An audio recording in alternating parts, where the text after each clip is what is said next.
A loving mother suddenly goes missing. That was just out of character for her. And I'm like, no, she will never leave the kids.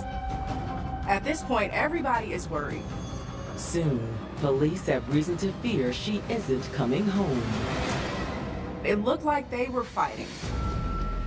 She obviously had some concern for her own safety. The investigation uncovers one horrifying twist after another.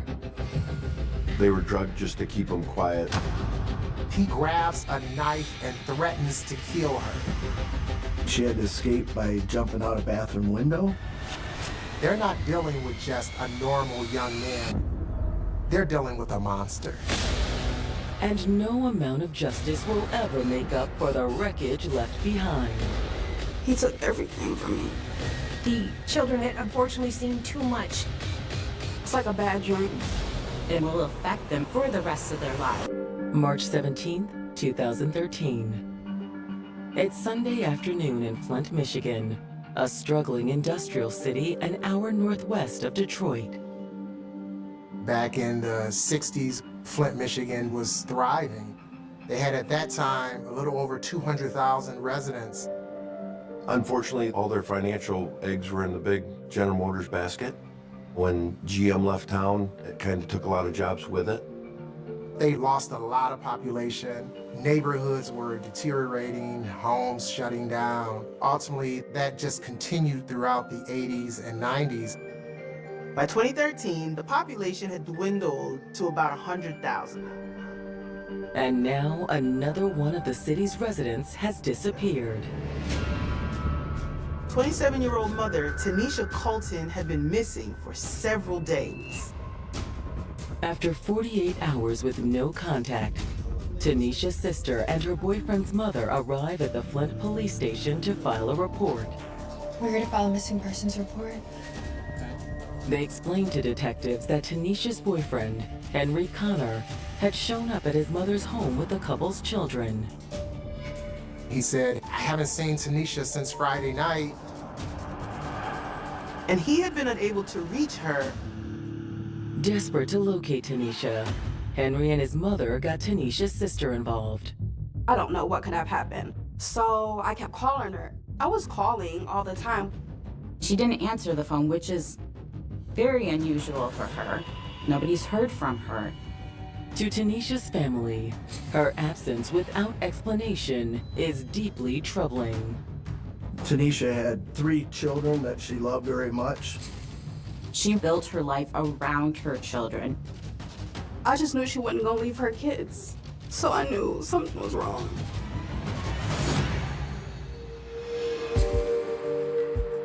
"27-year-old Tanisha Colton grew up in a big and loving family of 7 brothers and sisters. She's the oldest girl. She was like the glue, I would say, for all the siblings. Warm and vibrant, she was the kind of person who lit up the room. She was so funny. So funny. She was just like a beautiful spirit. Always singing. She had a beautiful, beautiful voice. Very special. Very special. She and her longtime boyfriend, Henry Connor, were each other's first loves. They were high school sweethearts. They was just always together. Like, where have you seen Tanisha, you seen Henry. And while many young couples' love quickly fades, theirs endured even through challenging times. Straight out of high school, she had a young child with Henry. She was only 18 years old. If you have a child at age 18, the statistics show staying together is not very likely. But within 1 year, they then welcomed a second child. They were devoted to being a family and raising their children together. And Tanisha was made for motherhood. She was super active in the kids' lives. She poured her entire life and love into her children. She just was like the best mom. At the same time, Henry was building a bright future for himself and his family. Henry actually went to school, graduated from college with a degree in forensic science. Then in 2012, with the couple thriving, they decided it was time to grow their family again. They welcome a third baby into the picture. After spending years caring for her babies, Tanisha decided to go to school to ensure she could help give them the best of everything. She worked hard to better herself and make a better life for her children. She received her certified nursing assistant's degree. In her new career, Tanisha was a star. Being a certified nursing assistant is not for the faint of heart, but Tanisha was really good at what she did. At the nursing home, everyone spoke highly of her. She loved everything about her job. Her patients, her employer. She loved going to work every single day. It seemed the sky was the limit for Tanisha and her beautiful family. Her life was on the right track, and she was looking forward to a bright future. But now, this woman who seemed to have everything has gone missing. Does your son have any idea why Tanisha might have left? Yes, sir. She said they had a small argument. But he has no idea where she went. No. But according to Henry, Tanisha didn't leave alone. Someone picked Tanisha up outside of their house. But Henry says he really has no idea of who the person was.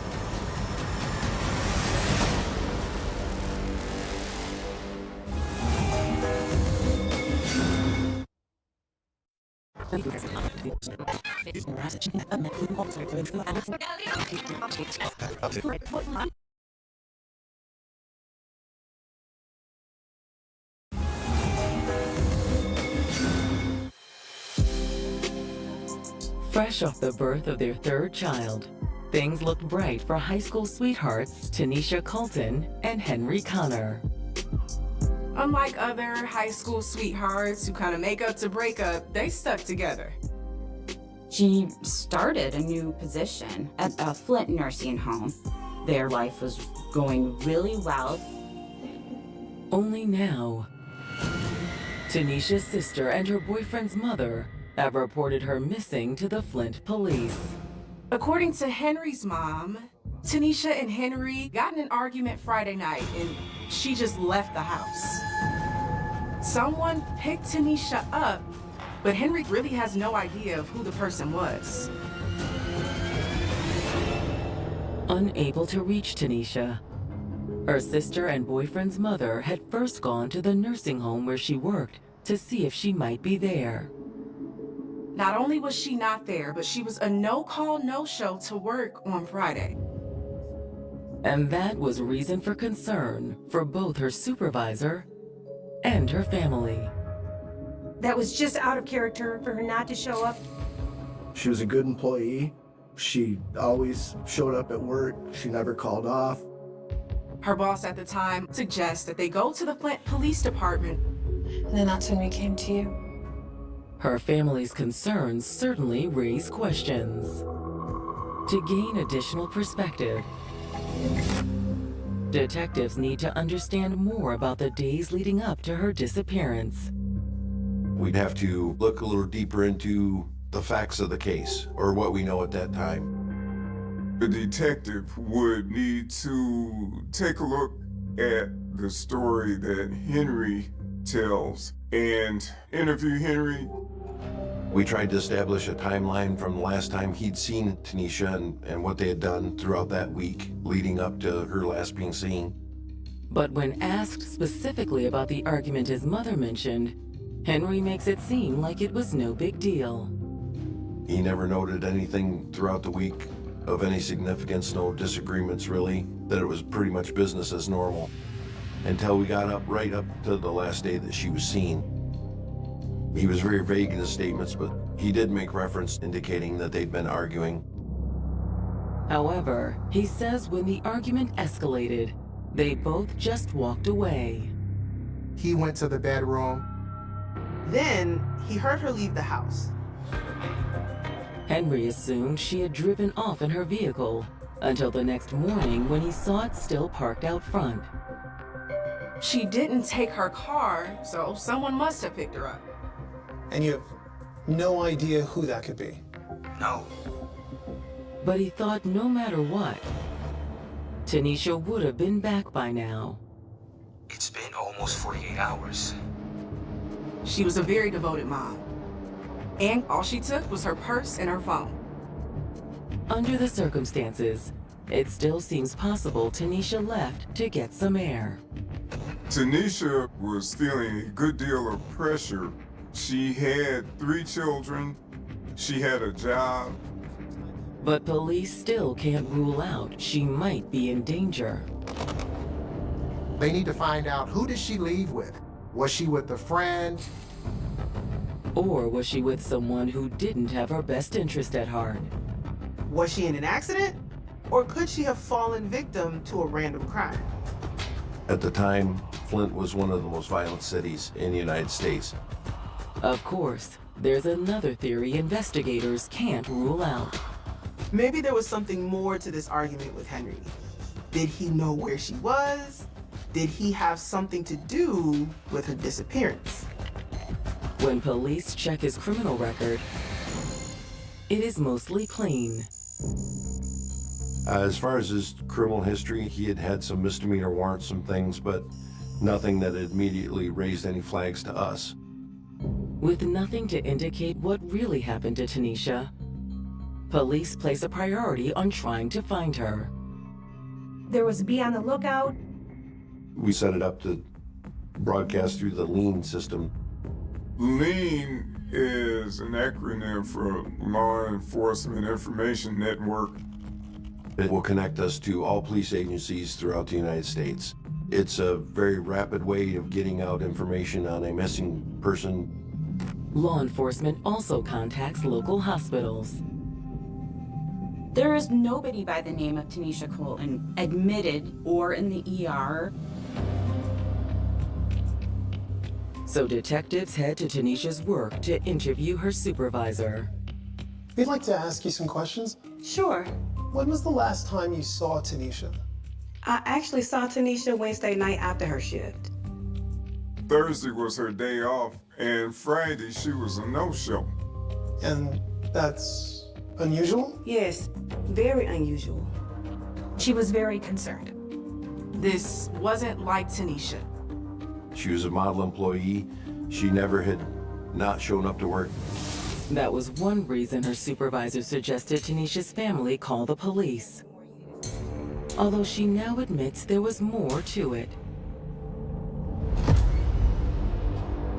Tanisha's supervisor said that Tanisha and her boyfriend were walking out at the same time in front of her on Wednesday. She said it looked like they were fighting.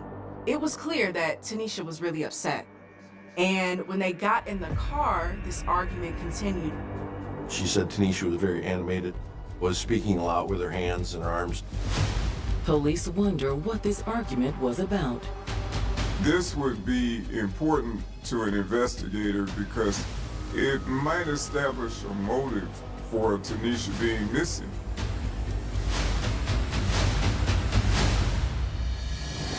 Thank you so much for your time. Thank you. Have a great day. But detectives have even more to consider when the family of a man named Marcus contacts police. Marcus is also a certified nursing assistant, and he worked at the same nursing home as Tanisha. Turns out that Marcus is also missing.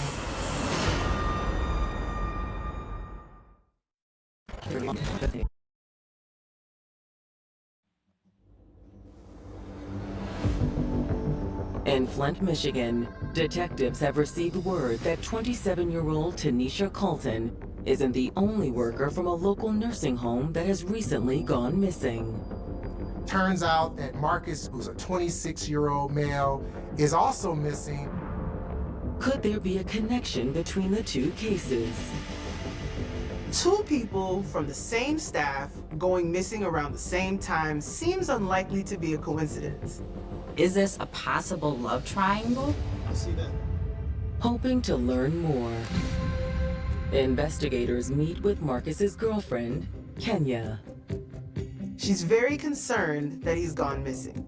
So you don't think he left voluntarily? No way. He's devoted to this family.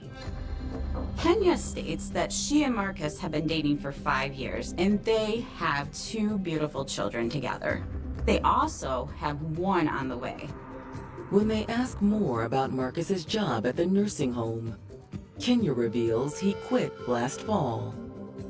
That would be a few months before Tanisha started working there.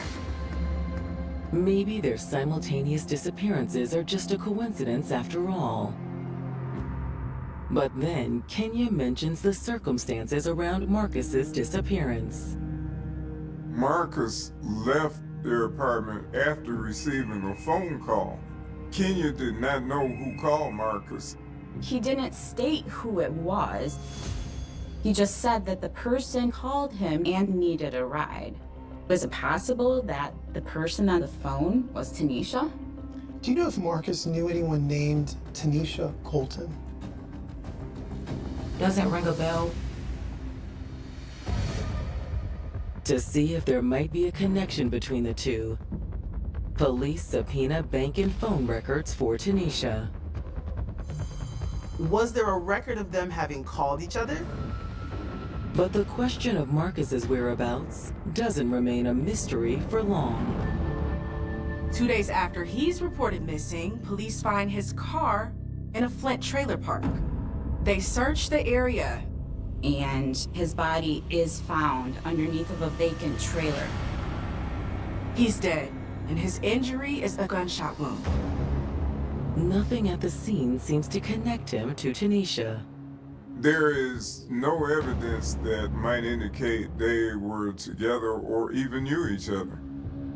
But when Tanisha's bank records return, questions resurface.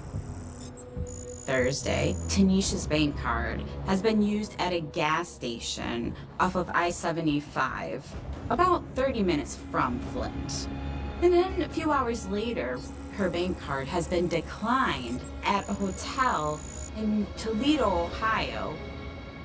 Looking for answers, police head to the hotel in Toledo. When they get there, they speak with an employee who was working that Thursday. He's like, oh yeah, I remember that night. Actually was a little odd. He said a man came in and asked if they had a room available. When he said yes, the man presented Tanisha's ID and debit card saying that his wife was in the car. He said she was 8 months pregnant and was sleeping. And the clerk said that he would go ahead and do the transaction. However, she would have to come in and sign for the card because her name was on it. The clerk says that as he ran the card, the man went back outside to wake his wife. He was outside for a short amount of time, came back in, said that she was not waking up. The man requested that the clerk just go through with the transaction and give him the keys. But the clerk declined, saying, no, we can't operate like that. He had to follow protocol. What did the man do then? He gave up and left. But police aren't sure what to make of this man and his story. Did you believe his wife was out in the car? Yeah, actually I did. He looked out the window and he could see that the passenger side chair was leaning all the way back. So he figured that this young lady was asleep in the car. Can you give us a description of the man and the car? Yeah, it was a black. He describes him as a young black male with a short haircut. That could fit the description of Marcus. He also provides a description of the car that matches Tanisha's.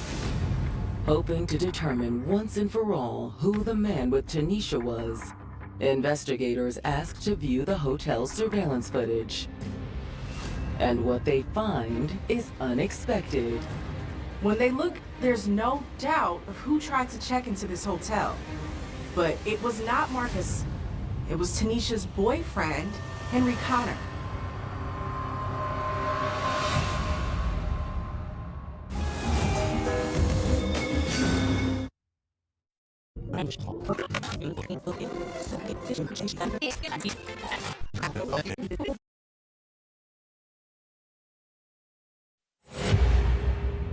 Detectives in Flint, Michigan have just discovered that Tanisha Colton's boyfriend, Henry Connor, tried to use her bank card at a hotel in Toledo, Ohio on Thursday, March 14th. Henry said that he had come in to rent a room for the night. When it came time to reserving and paying for the room, he went to use Tanisha's card. Henry had told the clerk she was out in the car and was sleeping. But investigators aren't so sure. Witnesses stated that on Wednesday, Tanisha was seen fighting with Henry while leaving work. This was the last time she was seen by anybody other than Henry. But what happened to her after that? While detectives don't know, they suspect she was not in the car alive and well on Thursday with Henry. He's very much a suspect now in her disappearance. When phone records returned for Tanisha, they put to rest any lingering notions of a relationship with Marcus. There were no calls between the two. There's no evidence or link that they even knew one another. So at this point, police are convinced that these were two separate cases. Her phone records, however, do prove that Henry has been lying to police. He told them that on Friday night, Tanisha left with someone, but there were no calls supporting that story. There is no record of Tanisha making a phone call to anyone on Friday night. And now police are about to catch Henry in another lie. On Sunday, Henry had driven the kids to his mother's house in Tanisha's car and then left it there. Before the police could get to it, my cousins had it towed to my grandmother's house. So it took police a minute to recover the car and search it. But when they finally did, they found something highly incriminating inside. Her purse was in there. But Henry said Tanisha took her purse when she left. With suspicion mounting against Henry, detectives have little choice but to turn to the best possible witness they have. This would be Tanisha's oldest child, her daughter. For her interview, detectives bring her to the Weiss Advocacy Center. It's a very delicate situation because when dealing with children, there's a process and procedure that police have to go through. The Weiss Advocacy Center is well known in the state for forensic investigations involving children. They're much more in tune to the questions, the needs, the feelings that children will have. The psychiatrist asks her to walk through what happened Wednesday after school. She stated that when they got home, her mom and dad were arguing. And it seemed to be quite heated, but then things calmed down quite a bit. But what the little girl says next raises red flags for detectives. She says her mom put her to bed that night. She told her daughter that she loved her very much and that she needed to make sure to look after her sister and brother, which we thought was a very odd statement. The child says after being tucked in, she fell asleep, but was awoken in the middle of the night. She couldn't tell me exactly what time, but her dad had come in, was quite agitated. Get dressed, we're going on a trip, okay? He told him to get dressed and that they were going on a trip, going out of town. Outside, the little girl describes how her father loaded them into the car. But one member of the family was notably absent. She vividly remembered her mother was not with them. Afterwards, the child describes going on a long drive. During this drive, she said he made a stop. Her dad had her mom's purse and took money out of it. Ultimately, he gives them something that's green and tasted very nasty. After that, the child recalls drifting in and out. She recalled sleeping in a parking lot next to a big brown building with lots of windows, which we surmised was the hotel that Henry was trying to check into. Tanisha's daughter also recalls that when she woke up in the early morning hours, the car was surrounded by tall grass. And she saw a building with a bunch of flags outside. Next thing she knew, they were all arriving back home. But her mom was not there. I do remember asking if she had any idea where her mother was at, and she did not know. When detectives return to the station, what they find inside Tanisha's purse gives even greater credence to the child's story. There's a receipt in the purse from a Toledo convenience store. The receipt shows a purchase for cough medicine. Obviously, this is the green medicine that was given to the children during this long drive. The children were basically getting drugged to keep them knocked out. He doesn't want them to remember what he's going to do with Tanisha's body. Armed with this evidence, police speak with their prime suspect. He agreed to talk to us. When told that his daughter said he and Tanisha fought on Wednesday, he doesn't deny it. Earlier in the week, he said that they'd had a couple of arguments. He also admits the family had gone for a drive on Thursday. But then, his story begins to veer away from his daughters. Henry states that they actually kept the children home from school on Thursday, and that he, Tanisha, and the children went for a ride around. They'd stayed around the Flint area. So detectives confront him with the bank card transactions that place him near Toledo. He begins to backtrack. I don't know. I guess I drove a little further than I thought. But it's when they mention Tanisha's purse and the receipts found inside that Henry shuts down. He terminated the interview and requested a lawyer. With no body, police can't make an arrest for murder. But they do have another way to hold Henry. Police are able to get Henry on child abuse charges. As news of Henry's arrest spreads, detectives receive a surprising phone call from a friend of Tanisha's. She was pretty confident that Henry had done something to hurt Tanisha. There were a lot of incidents that really show and portray a very violent relationship. Tanisha was afraid for her life. Don't you think I'm stupid?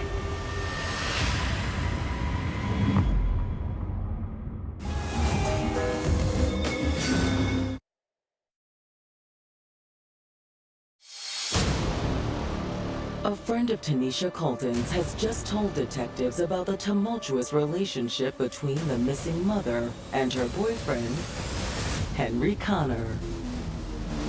Her friend describes how Tanisha complained about a lot of emotional abuse. Tanisha has told her stories about the violence that has happened. She was afraid that Henry possibly could have hurt her because he'd been physically abusive in the past. She once saw Tanisha with a split lip and a bruise on the side of her face. And Tanisha had told her that they had gotten into a fight. There was even another incident where he actually punched her so hard as she's driving the car that she hits her head against the driver's side window and almost crashes the vehicle. Also, at one point, she had to escape him by jumping out a bathroom window. But one story she tells in particular shows police just how far Henry was willing to go. One night, Tanisha and Henry are headed out. They were getting into the car. Tanisha forgot the baby's bag and went back inside. While she was inside, Henry went through her phone messages. When Tanisha comes back out to the vehicle, Henry starts screaming at her. Why are you texting other guys? What? That was for work. Don't lie to me!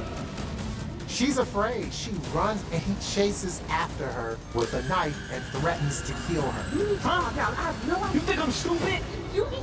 She is trying to get away from Henry.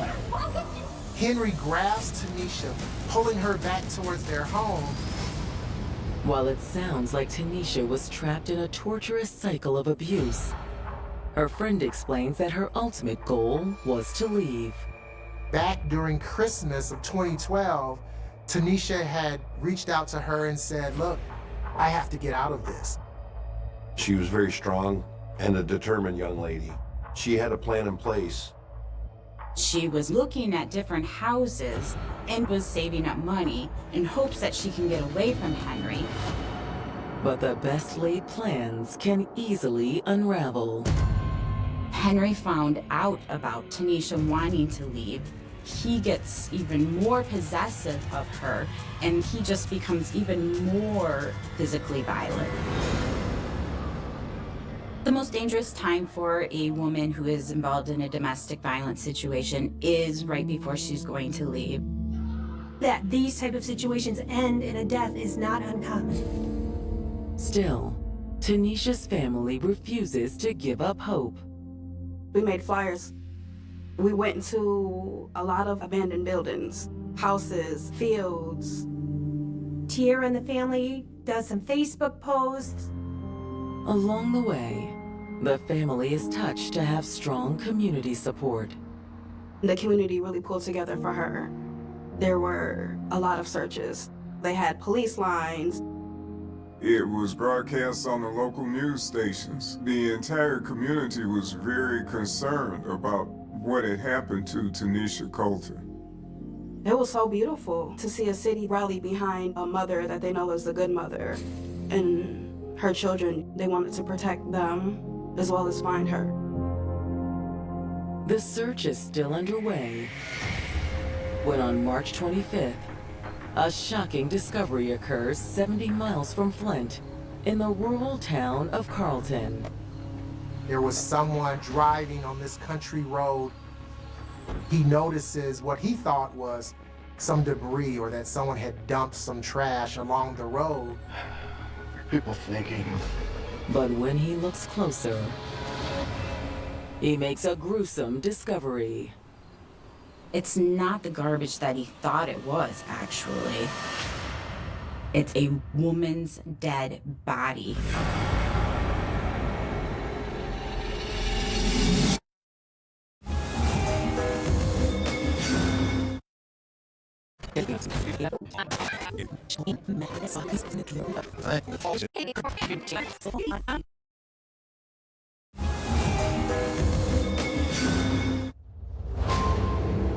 On March 25th, not quite 2 weeks after Tanisha Colton disappeared, a passing motorist spots a woman's dead body lying in a ditch beside a country road.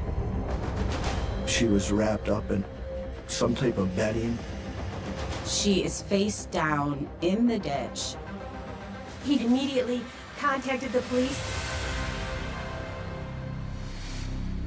As the medical examiner looks over the body, there are clear signs of trauma. The cause of death was not immediately obvious, but they did note something distinctive on the body that might help identify her. She had a tattoo under her right eye of 3 stars. Authorities are actually able to identify her as Tanisha Colton due to those very specific tattoos.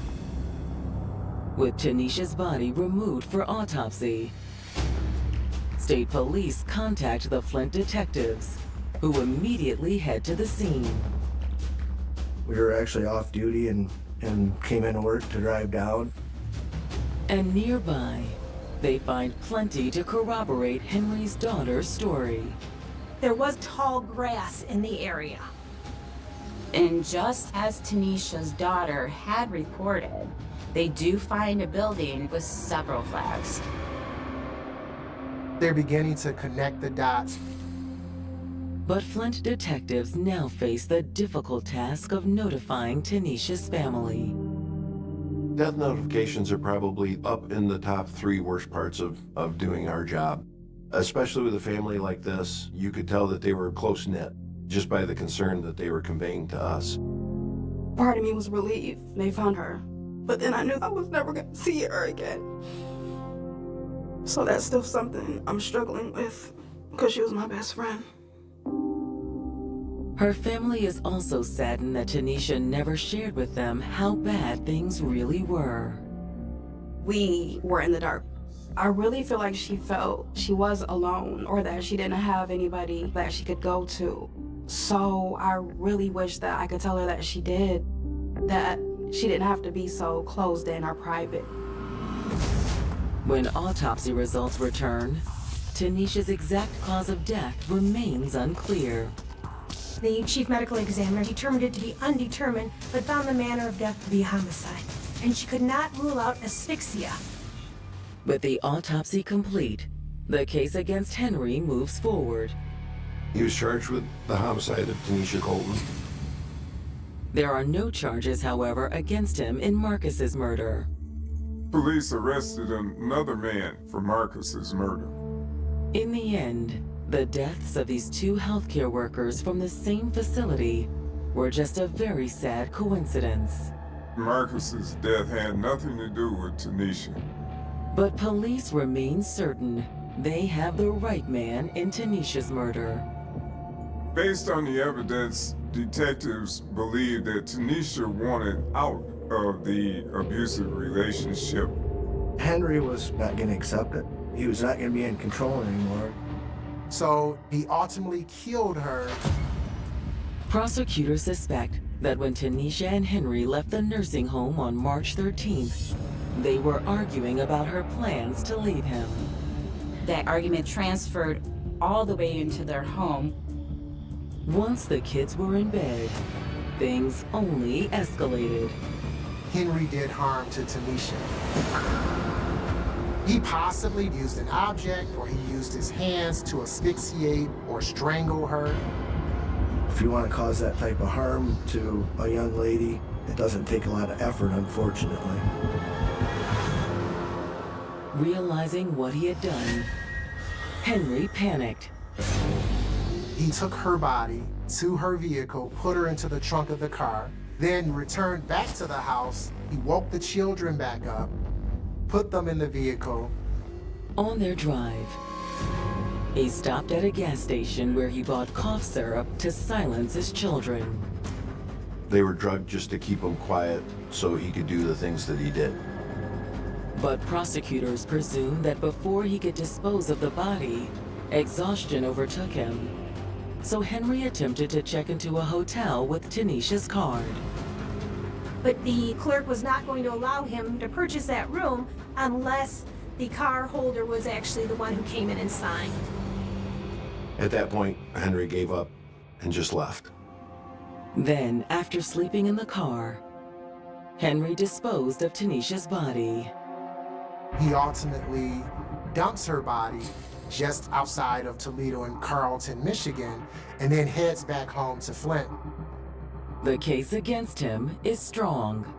Not only do they have Henry lying in his statement, they also have the evidence of the daughter. The electronic evidence of the use of her ATM card, the interview of the hotel clerk, and the receipts that were located in Tanisha's purse. Then ultimately they have her body that they found. All the evidence, I just couldn't believe it. There is no doubt that Henry committed this murder. The prosecution considers offering Henry a plea deal in order to spare his young daughter from taking the stand. Some closure was needed at this point in time. The prosecutor does ultimately offer Henry a second-degree murder charge, which he accepts. On July 25th, 2016, Henry receives a sentence of 25 to 50 years in prison. That doesn't mean he's going to get out in the 25 years. It just simply means he would go in front of the parole board and they would make the determination of when he would be out. Although Tanisha's family is relieved to see Henry where he belongs, it doesn't change the fact that her children will grow up without their mother. Her sister was doing her best to try to raise them, but she had a family of her own and just didn't have the ability to take on the 3 children. They did get adopted, and they were together. We made sure of that. We got to actually pick who we wanted them to go with. But through the years, Tanisha's family has remained deeply involved in their lives. I just try to give words of encouragement, but they're gravely affected, which who wouldn't be, you know? They've lost their father, too, to prison sentence because of his murdering their mother. I just pray for their well-being, their strength, for them to, like, get over hurdles, just to be everything that they can be for their mom, because she was just a bright light. Abuse is never okay. If you or someone you love is in an abusive relationship, there is help available. Call the Domestic Violence Hotline. There are cases that disappear with the people involved. The photographs fade. The witnesses grow old. The detectives retire. The files are moved from one shelf to another until the name on the folder becomes little more than a memory. But every so often, decades later, something emerges from the darkness. A fragment, a name, a piece of bone, a strand of DNA, and suddenly, a case that seemed buried forever begins to breathe again. For Teresa Peroni, that moment came more than 4 decades after she vanished. In July 1983, Teresa was 27 years old. She was living in Southern Oregon, in and around the rural community of Selma, a place surrounded by wooded hills, winding roads, and isolated properties. It was the kind of landscape where distance could hide almost anything. On or around July 4th, Teresa attended a party in the area of Illinois River Road. There were people around her. There were witnesses. There was music, conversation, and the noise of a holiday gathering. And yet, before the night was over, Teresa would walk into the woods with the man who was then her boyfriend. She would never walk back out. At the time, Teresa's disappearance was immediately troubling. Her family reported her missing. Investigators began looking into what had happened. Authorities determined that the circumstances were suspicious. But suspicion was not enough. There was no body. There was no clear crime scene. There was no forensic trail capable of carrying a prosecution.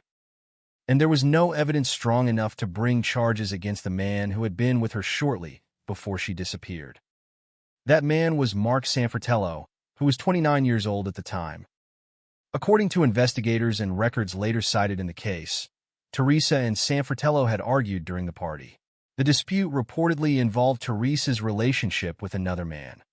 Whatever was said between them that night, the argument became one of the most important pieces of the case because shortly afterward, witnesses saw Teresa and Sanfratello walking into a wooded area.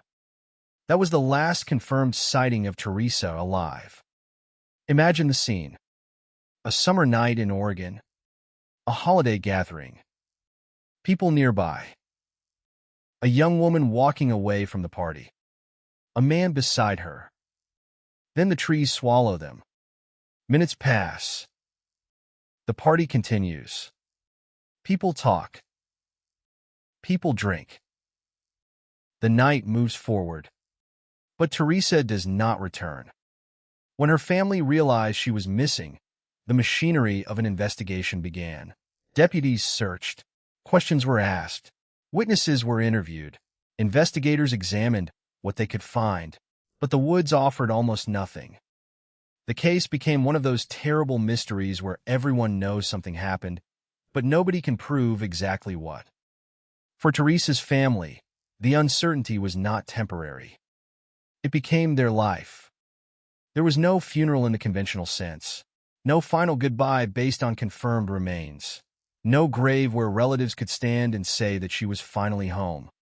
Instead, there was an empty space, a missing person report, a photograph, a name, and a question that would remain unanswered for years. What happened to Teresa Peroni after she walked into those woods? The investigation eventually stalled. Time worked against the people searching for answers. Memories became less precise. Witnesses moved away. Records became old. The physical landscape changed. And the case went cold. But cold did not mean forgotten. Somewhere inside law enforcement files, Teresa's name remained. Somewhere in the memories of people who had been at that party, the night of July 4th, 1983 remained. And somewhere in the surrounding countryside, investigators did not yet know that an object connected to the mystery was already waiting to be found. 14 years after Teresa disappeared, in 1997, a human skull was discovered on private property near the area where she had last been seen. It was a discovery that should have changed everything. A skull. Human. Found near the same general area. But the discovery did not immediately provide the answer everyone needed. No other human remains were found. The skull was sent for examination, including work through the University of North Texas. But at that time, forensic technology had limits. Investigators could not establish a positive identification. The skull became another piece of an already fragmented mystery. There was something there. Something human. Something potentially connected to Teresa. But there was no scientific bridge strong enough to connect the remains to the missing woman. And so the question remained. Was the skull Teresa? If it was, how had she died? Who was responsible? And why had the evidence remained hidden for so long? For decades, there would be no definitive answer. Then technology changed. DNA science advanced. Forensic laboratories developed methods that investigators in 1983 could not have imagined. The same evidence that had once been nearly silent could suddenly speak. And in 2024, more than 40 years after Teresa disappeared, the Josephine County Sheriff's Office reopened the investigation. The old case file was no longer simply an archive. It was an active investigation again. Detectives returned to the evidence. Witnesses were re-interviewed. Old statements were reconsidered. New DNA evidence was collected. Modern forensic techniques were applied. And slowly, the darkness began to give up its secrets. The skull found in 1997 was subjected to new testing. This time, the science could do what the earlier investigation could not. The remains were identified as Teresa Peroni. After 41 years, Teresa finally had a name attached to the remains that had been waiting for identification since 1997. But identification was only the beginning. Because identifying Teresa answered one question. It created many more. She had not simply disappeared. She had died. And investigators now had to determine who was responsible. The old witness statements suddenly mattered again. The old argument mattered again. The last sighting mattered again. And the man who had walked into the woods with Teresa in 1983 was no longer simply a figure from an old missing person report. He was once again at the center of the investigation. Mark Sanfratello. 42 years had passed. He was no longer the 29-year-old man seen beside Teresa at the party. He was now in his 70s. The world around him had changed. But the question had not. What happened to Teresa Peroni? Investigators kept working. They examined evidence that had survived more than 4 decades. They spoke to people who had lived with memories of that night. They reconstructed the circumstances surrounding Teresa's disappearance. And the case began moving toward a courtroom. On June 27, 2025, a Josephine County grand jury indicted Sanfratello on a charge of second-degree murder. The following day, June 28th, he was arrested in Chico, California, with assistance from the Chico Police Department. The man who had once walked into the woods with Teresa was now in custody. 42 years after she vanished, the case that had once seemed impossible to solve had become a criminal prosecution. But the story did not end with the indictment. Because an indictment is an accusation. A courtroom must still establish responsibility. And the family that had waited for Teresa for more than 4 decades still had to endure the final stage of the legal process. The case had survived 1983. It had survived 1997. It had survived decades of silence. Now it had reached 2025. And The question was no longer simply where Teresa had gone. It was whether the truth about what happened in those woods could finally be established. The answer would come through a courtroom, not through another disappearance. And after 43 years, Teresa Peroni's name would finally be spoken not as the name of a missing woman, but as the victim at the center of a homicide case. The silence had lasted for decades. Now it was beginning to break. The arrest in 2025 transformed Teresa Peroni's disappearance from an old Oregon mystery into a living criminal case. For years, the story had been defined by absence. Teresa was missing. There were no confirmed remains. There was no prosecution. There was no courtroom. But now there was a defendant. There was an indictment. There was forensic evidence. And there was a family finally receiving news that the woman they had spent decades searching for was never coming home. The emotional weight of that revelation is difficult to measure. For most families of missing people, hope and grief exist side by side. Every unidentified body becomes a possibility. Every phone call can carry the fear that something terrible has happened. Every passing year creates a cruel contradiction. You want answers, but you also fear what those answers will reveal. For Teresa's family, that uncertainty lasted for 43 years. And the discovery of her remains brought both devastation and closure. Teresa had not simply walked away. She had not vanished by choice. She had died in 1983.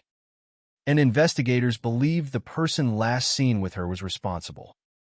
The original investigation had already identified the circumstances as suspicious. But suspicion alone had never been enough to overcome the absence of physical evidence.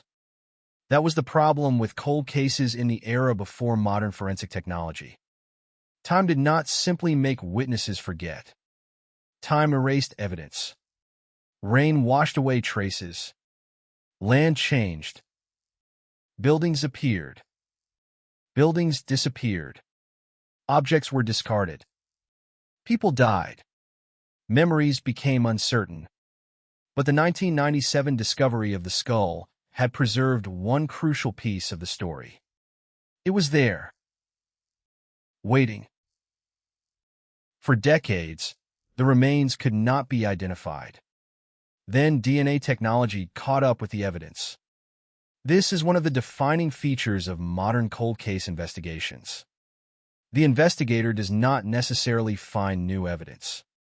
Sometimes, the investigator finds a new way to understand old evidence. A piece of evidence that meant almost nothing in 1997 can become decisive decades later. That is what happened here. When the skull was finally identified as Teresa's, the investigation suddenly had a victim. The case was no longer theoretical. There was a confirmed death. There was a location. There were historical witnesses. There was a last known companion. And there was a timeline that could be reconstructed. Teresa had attended the party. She had argued with San Fratello. They had walked into the wooded area. She disappeared. Her family reported her missing. The years passed.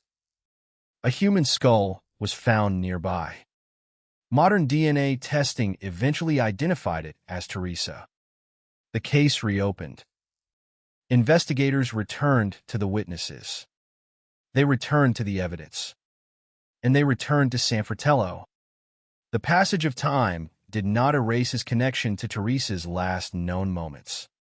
Instead, it became more striking. The same man who had been present at the beginning of the mystery was now facing the consequences of an investigation that had outlived almost everyone involved. When San Fratello was arrested in California, the case crossed state lines. Chico police assisted Josephine County authorities. He was taken into custody and later extradited to Oregon. The image was dramatically different from the one that had existed in 1983. Back then, Teresa was 27. San Fratello was 29. They were a young couple at a summer gathering. More than 4 decades later, he was 72. The investigation had followed him across decades and across state borders. The indictment charged him with second-degree murder. But the legal process would eventually take another turn.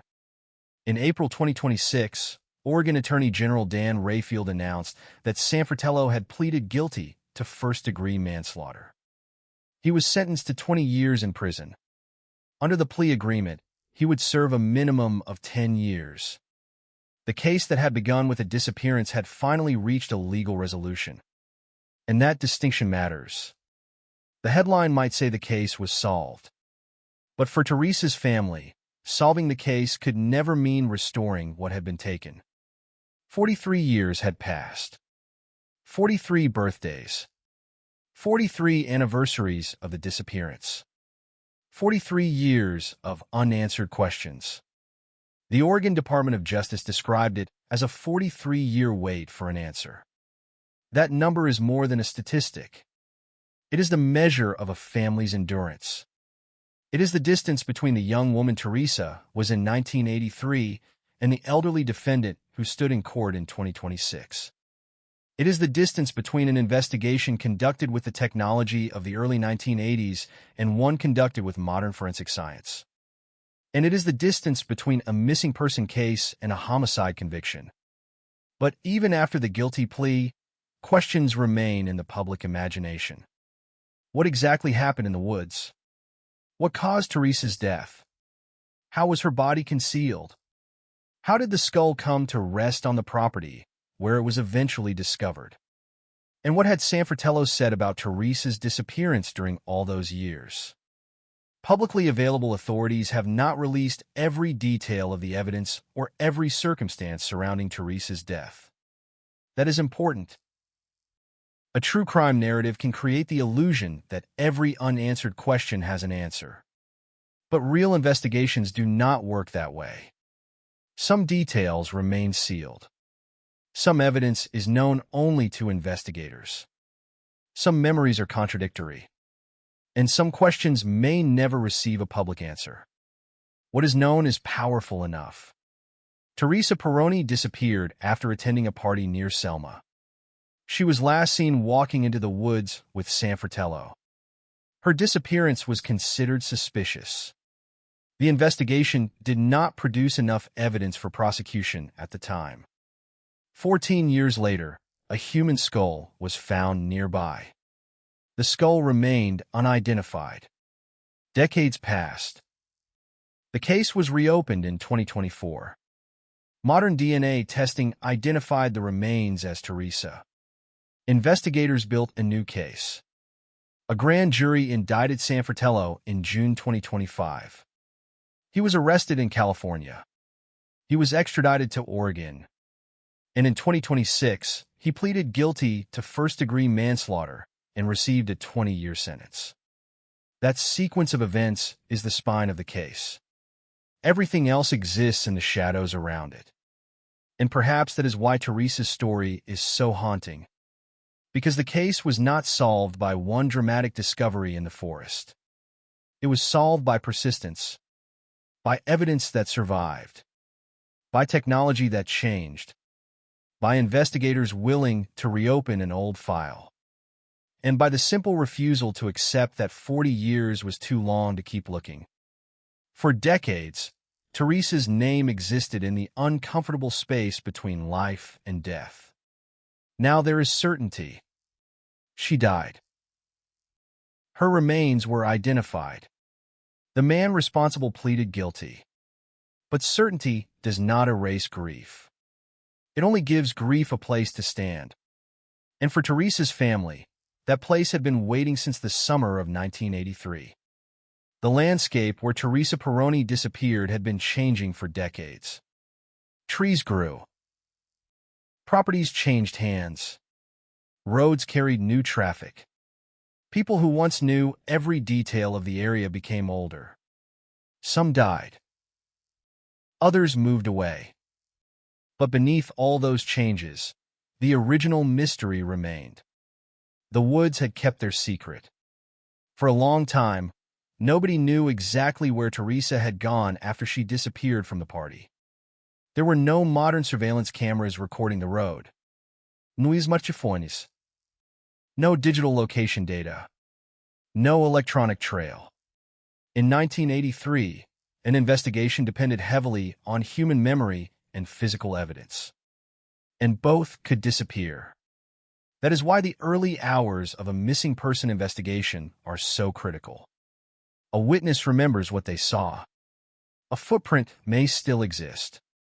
A vehicle may still be where someone left it. A room may still contain evidence. A phone call may still be traceable through records. But as time passes, those opportunities disappear.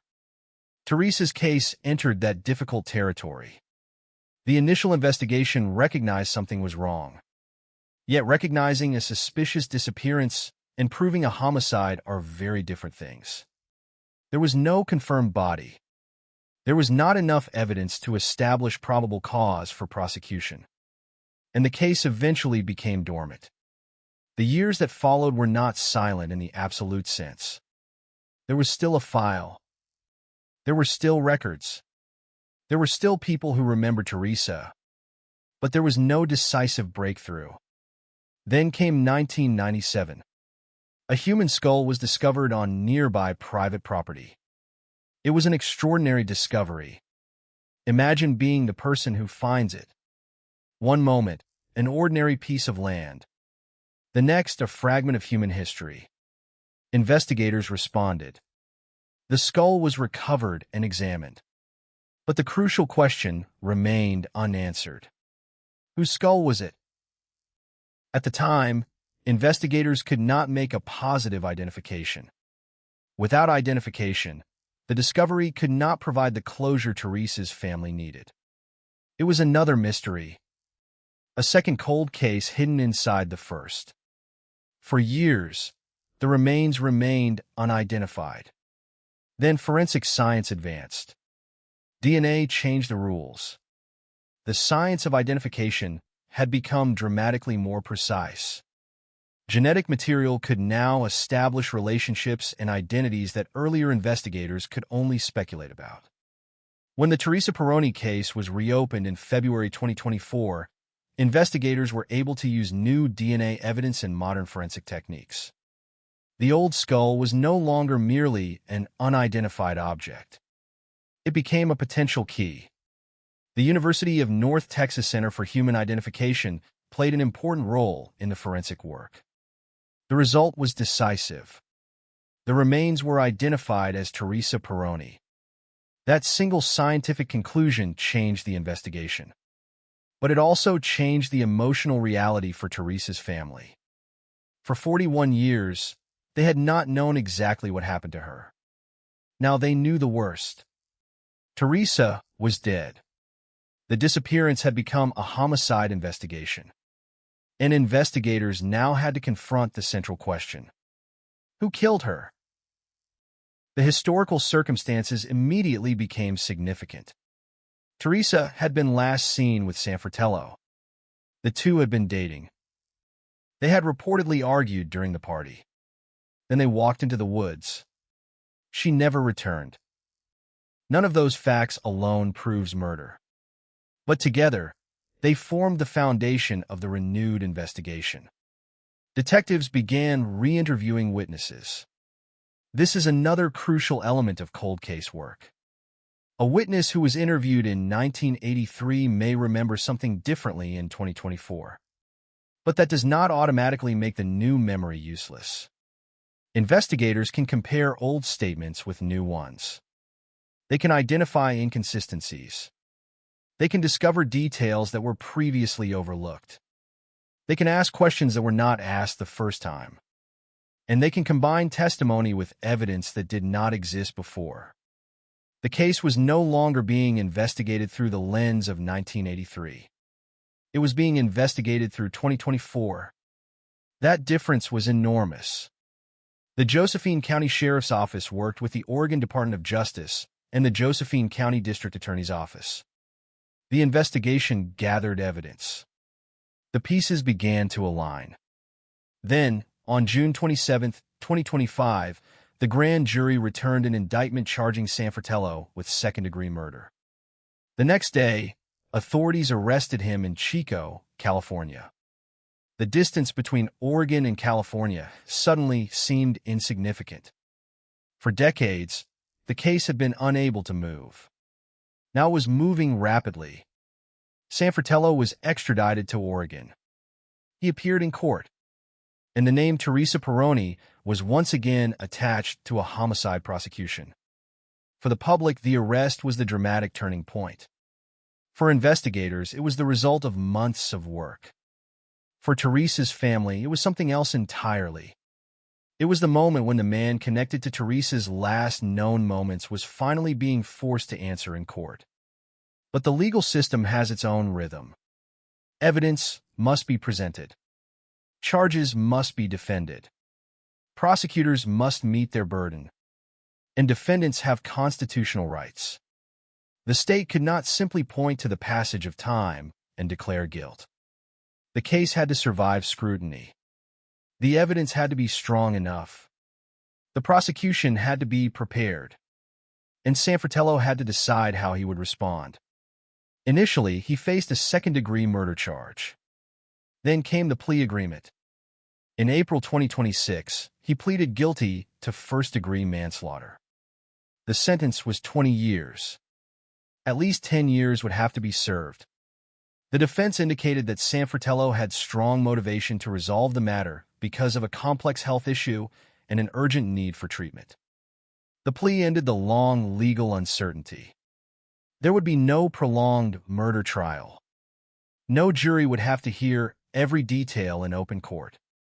No family would have to endure months of additional proceedings. Instead, the case ended with a guilty plea and a prison sentence. But the ending also raises an uncomfortable truth about cold cases. Sometimes justice arrives late. Sometimes it arrives after the suspect has grown old. Sometimes it arrives after witnesses have disappeared. Sometimes it arrives after the victim's loved ones have spent most of their lives waiting. And sometimes the evidence that finally breaks the case is evidence investigators already possessed for decades. The skull found in 1997 did not suddenly appear in 2024. It had been there all along.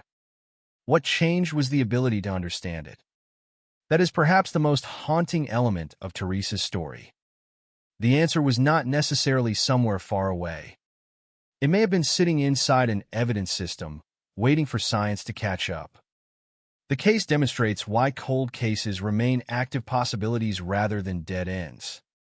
Technology changes. Databases expand. DNA methods improve. Investigators learn new techniques. And witnesses sometimes remember something they had forgotten. A case can sleep for decades and still wake up. Teresa's case did. And when it did, the silence of 43 years was broken in a courtroom. There is a particular cruelty in a disappearance. Death is devastating. But disappearance creates uncertainty. A family cannot mourn normally because the final truth is missing. They cannot be certain where the person is. They cannot know what happened. They cannot close the door. Teresa Peroni's family lived with that uncertainty for decades. Her disappearance happened in a world without the forensic tools that would later identify her. There was no instant DNA comparison. No sophisticated national network capable of connecting unidentified remains with missing persons at today's speed. The investigation had to rely on what could be gathered in 1983. And when that evidence was insufficient, the case stalled. That is not necessarily a failure of individual investigators. It is the reality of the era. A detective can only work with the evidence available. A prosecutor can only bring charges when the legal threshold is met. And a court cannot convict someone simply because a theory feels convincing. That distinction became central to Teresa's story. From the beginning, investigators considered the disappearance suspicious. But suspicion is not proof. The fact that Teresa was last seen with Sanfratello was important. The fact that they had argued was important. The fact that she never returned was important. But without her remains being identified, without sufficient physical evidence, and without a case capable of surviving prosecution, there was no criminal charge. The investigation went cold. The word cold can sound final. It is not. A cold case is not necessarily a forgotten case. It is a case where active investigative momentum has stopped. The evidence remains. The questions remain. The possibility of resolution remains. Teresa's case proved that. When investigators reopened it in 2024, they were not beginning from zero. They had decades of material. They had old reports. They had witness statements. They had the 1997 skull. They had the circumstances surrounding the disappearance. And now they had modern DNA science. The investigation became an exercise in reconstruction. What happened in 1983? Who was present? What did they see? What did they hear? What did Teresa say? What did Sanfratello say? Where did they go? What happened after they entered the wooded area? And most importantly, what evidence could connect the events of that night to the remains discovered in 1997? Those questions formed the bridge between the past and the present. The detectives working the case in 2024 and 2025 were not simply investigating an old disappearance. They were reconstructing a moment that had been frozen in time. A moment when Teresa was still alive.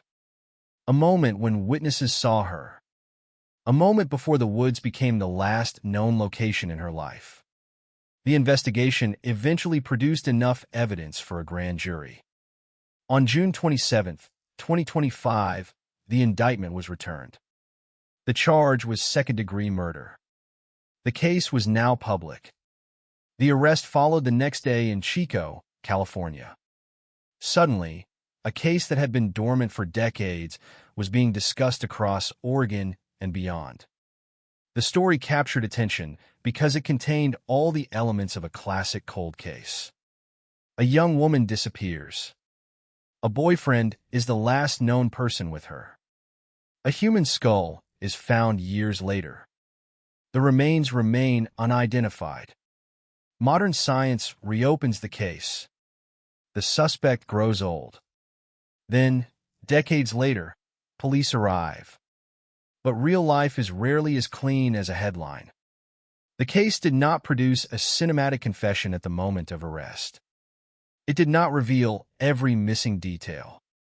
Instead, the investigation proceeded through the courts. Sanfratello was initially charged with murder. Then, in 2026, he pleaded guilty to first-degree manslaughter. The plea was a legal admission of responsibility for the death. He received a 20-year sentence with a minimum of 10 years to serve. The case was closed. But closure is a complicated word. For investigators, it means accountability. For prosecutors, it means the case reached a lawful resolution. For the state, it means the defendant was held responsible. For the family, closure may mean something much more personal. It means they finally know Teresa did not simply vanish. They know where her remains were found. They know the legal system recognized her death as a crime. They know the man responsible entered a guilty plea. And they can finally say her name without the question, "Where is she?" hanging over every conversation. Yet the years cannot be recovered. Teresa was 27 when she disappeared. If she had lived, she would have experienced decades of ordinary human life. Birthdays, family gatherings, friendships, failures, successes, perhaps children, perhaps grandchildren, perhaps a completely different life than anyone could have imagined. All of those possibilities disappeared with her. That is what statistics can never capture. A cold case is not merely a file. It is a life interrupted. The 43-year delay is not simply a number. It is the distance between the woman Teresa was and the woman she might have become. And it is also the distance between the family who waited and the family who finally received an answer. The Oregon Department of Justice emphasized that the case demonstrated why authorities continue pursuing old crimes. The message was direct. Time does not erase responsibility. A crime does not become less important simply because decades have passed. And evidence does not necessarily lose its value simply because it is old. Sometimes it becomes more valuable when science advances enough to interpret it. That is exactly what happened with Teresa. The skull discovered in 1997 was once an unanswered question. Modern DNA turned it into an identification. The identification turned a missing person investigation into a homicide case.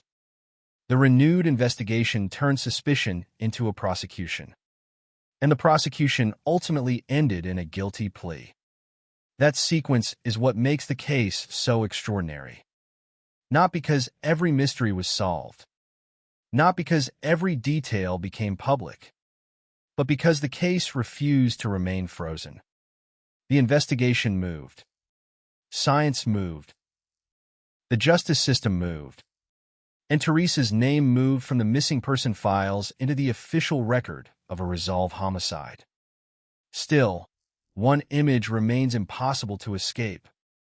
A summer party. A young woman. A man beside her. A wooded path. Then silence. That was the moment the clock stopped for Teresa. For everyone else, it continued. For 43 years, it continued. And when the clock finally caught up with the case, the truth was waiting in evidence that had survived longer than anyone expected. The word evidence can sound clinical. DNA. Bone. Reports. Photographs. Statements. But behind every item is a human story. The skull found in 1997 was not simply forensic material.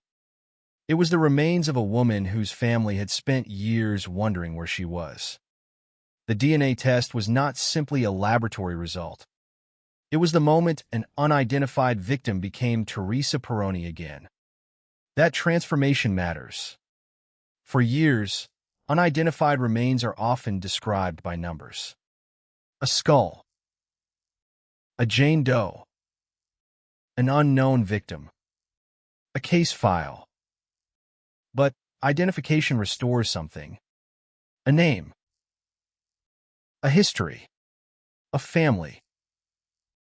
A face.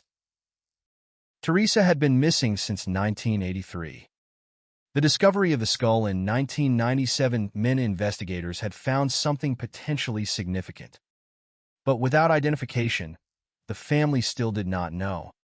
Modern DNA changed that. The University of North Texas Center for Human Identification was able to use additional DNA evidence and modern testing to confirm the remains belonged to Teresa. Suddenly, the geography of the case became clearer. The remains had been found near the area where Teresa was last seen. That connection was devastating.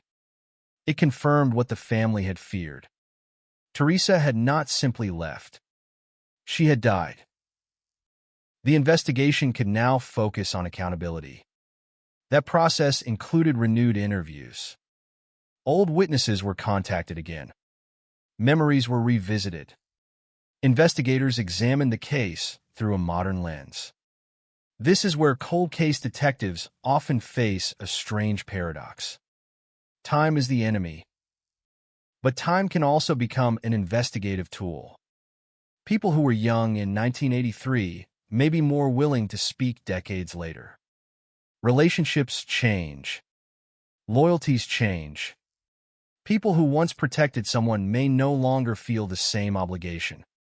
Old documents can be digitized. New databases can be searched.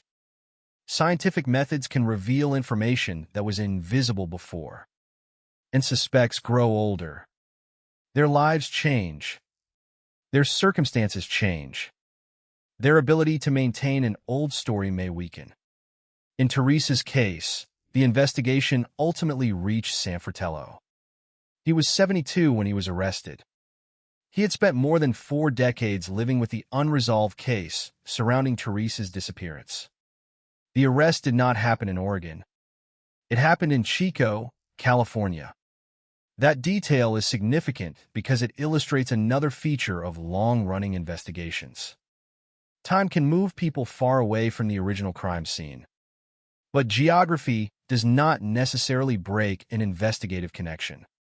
A suspect can move hundreds of miles. A witness can move across the country. Evidence can remain in Oregon.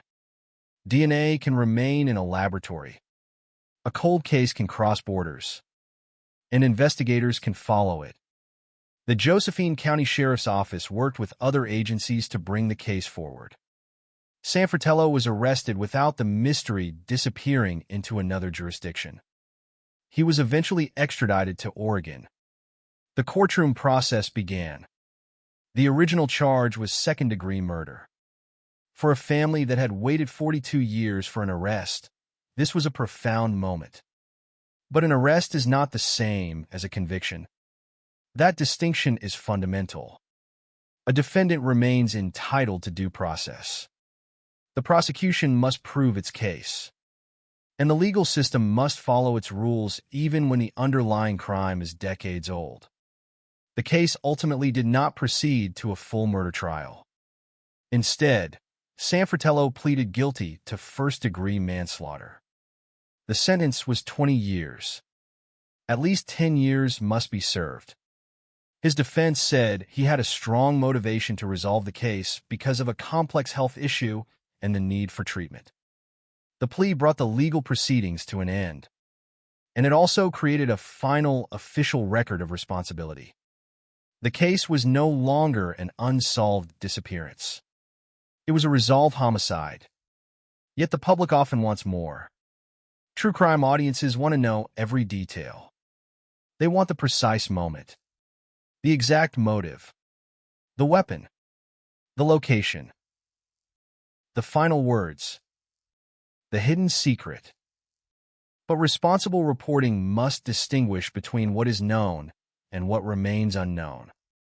Public records establish the central facts. Teresa disappeared in 1983. She was last seen with Sanfratello after attending a party near Selma. A human skull was found nearby in 1997. The remains were eventually identified as Teresa through modern DNA testing after the case was reopened in 2024. Sanfratello was indicted in 2025. He was arrested in California. He was extradited. He pleaded guilty in 2026. He received a 20-year sentence. Those facts are solid. Beyond them, there are details that have not been fully disclosed publicly. That silence should not be filled with invented scenes. Because the real story is already disturbing enough. A 27-year-old woman disappeared during a holiday gathering.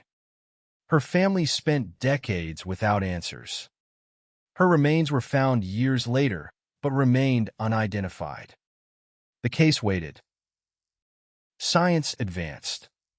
Investigators returned. And a man who had been connected to the disappearance since the beginning was eventually held responsible. There is no need to invent what happened in the final minutes of Teresa's life. The uncertainty itself is part of the tragedy. That is what makes the case so haunting. The public knows the beginning. Teresa at the party. The argument. The walk into the woods. The disappearance. The discovery of the skull. The DNA breakthrough. The arrest. The guilty plea. But between those points is a darkness that may never be completely illuminated.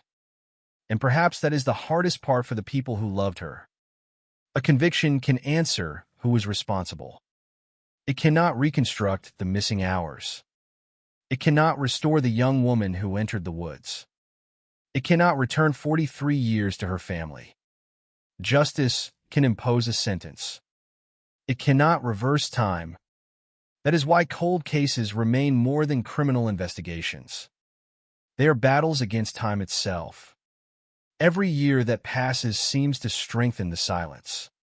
But Teresa's case demonstrates that silence is not always permanent. Sometimes the evidence survives. Sometimes science catches up. Sometimes an old investigation can be reopened. Sometimes a name that has remained in a file for decades is finally spoken in court. And sometimes the answer comes when almost everyone has stopped expecting it. For 43 years, Teresa Peroni existed in the space between memory and evidence. Her family remembered her. The law had a missing person report, but neither had the final proof. That changed when the remains were identified. Yet even after the identification, the case still required something more. Investigators had to establish responsibility. The renewed investigation did not simply ask who Teresa was. It asked what happened to her. That distinction transformed everything. The original investigation had already focused attention on the circumstances surrounding her disappearance. The new investigation had decades of perspective. The witness accounts could be revisited. The forensic evidence could be reconsidered.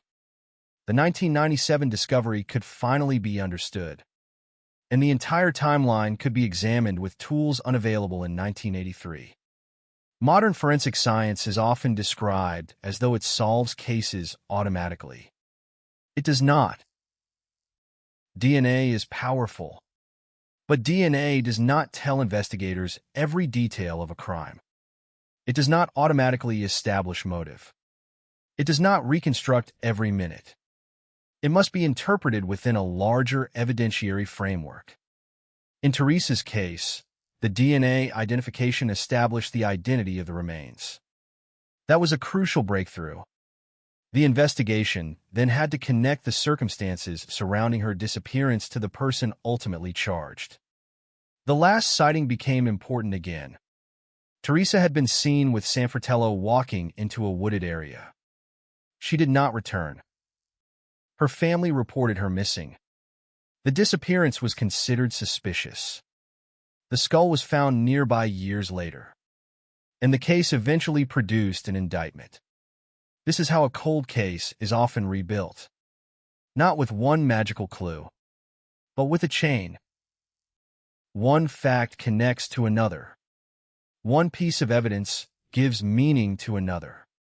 A witness statement that seemed ordinary in 1983 can become important once the victim is identified. A location that seemed unrelated can become significant when forensic testing changes the picture. A suspect who once seemed beyond prosecution can become reachable decades later. The chain becomes stronger. And eventually, prosecutors can bring the case before a grand jury. That happened in June 2025. Sanfratello was indicted for second-degree murder. His arrest followed immediately. For Teresa's family, the arrest must have carried an extraordinary mixture of emotions. Relief, anger, grief, disbelief. After 4 decades, the man at the center of the investigation was finally facing the justice system. But the process was not over. Sanfratello had rights. The state had obligations. And the courts had to determine the lawful outcome. The eventual plea agreement avoided a prolonged trial. Sanfratello pleaded guilty to first-degree manslaughter. The charge was less severe than the original murder indictment, but the plea still represented a formal admission of responsibility for Teresa's death. The sentence was 20 years. At least 10 years would be served. And the legal system finally produced an outcome. For a case that began in 1983, that outcome arrived in 2026. 43 years. That number is difficult to comprehend. Consider how much the world changed during those years. In 1983, Teresa was 27. The technology that would eventually identify her remains did not exist in its modern form. The internet had not become part of everyday life. Mobile phones were not tools carried by everyone. Digital surveillance was not everywhere. Forensic databases were far less developed. The investigation belonged to another era. By 2024, the world was completely different. Investigators could reopen evidence with tools unimaginable when Teresa disappeared. That contrast is one of the strongest lessons of the case. A cold case can outlive technology.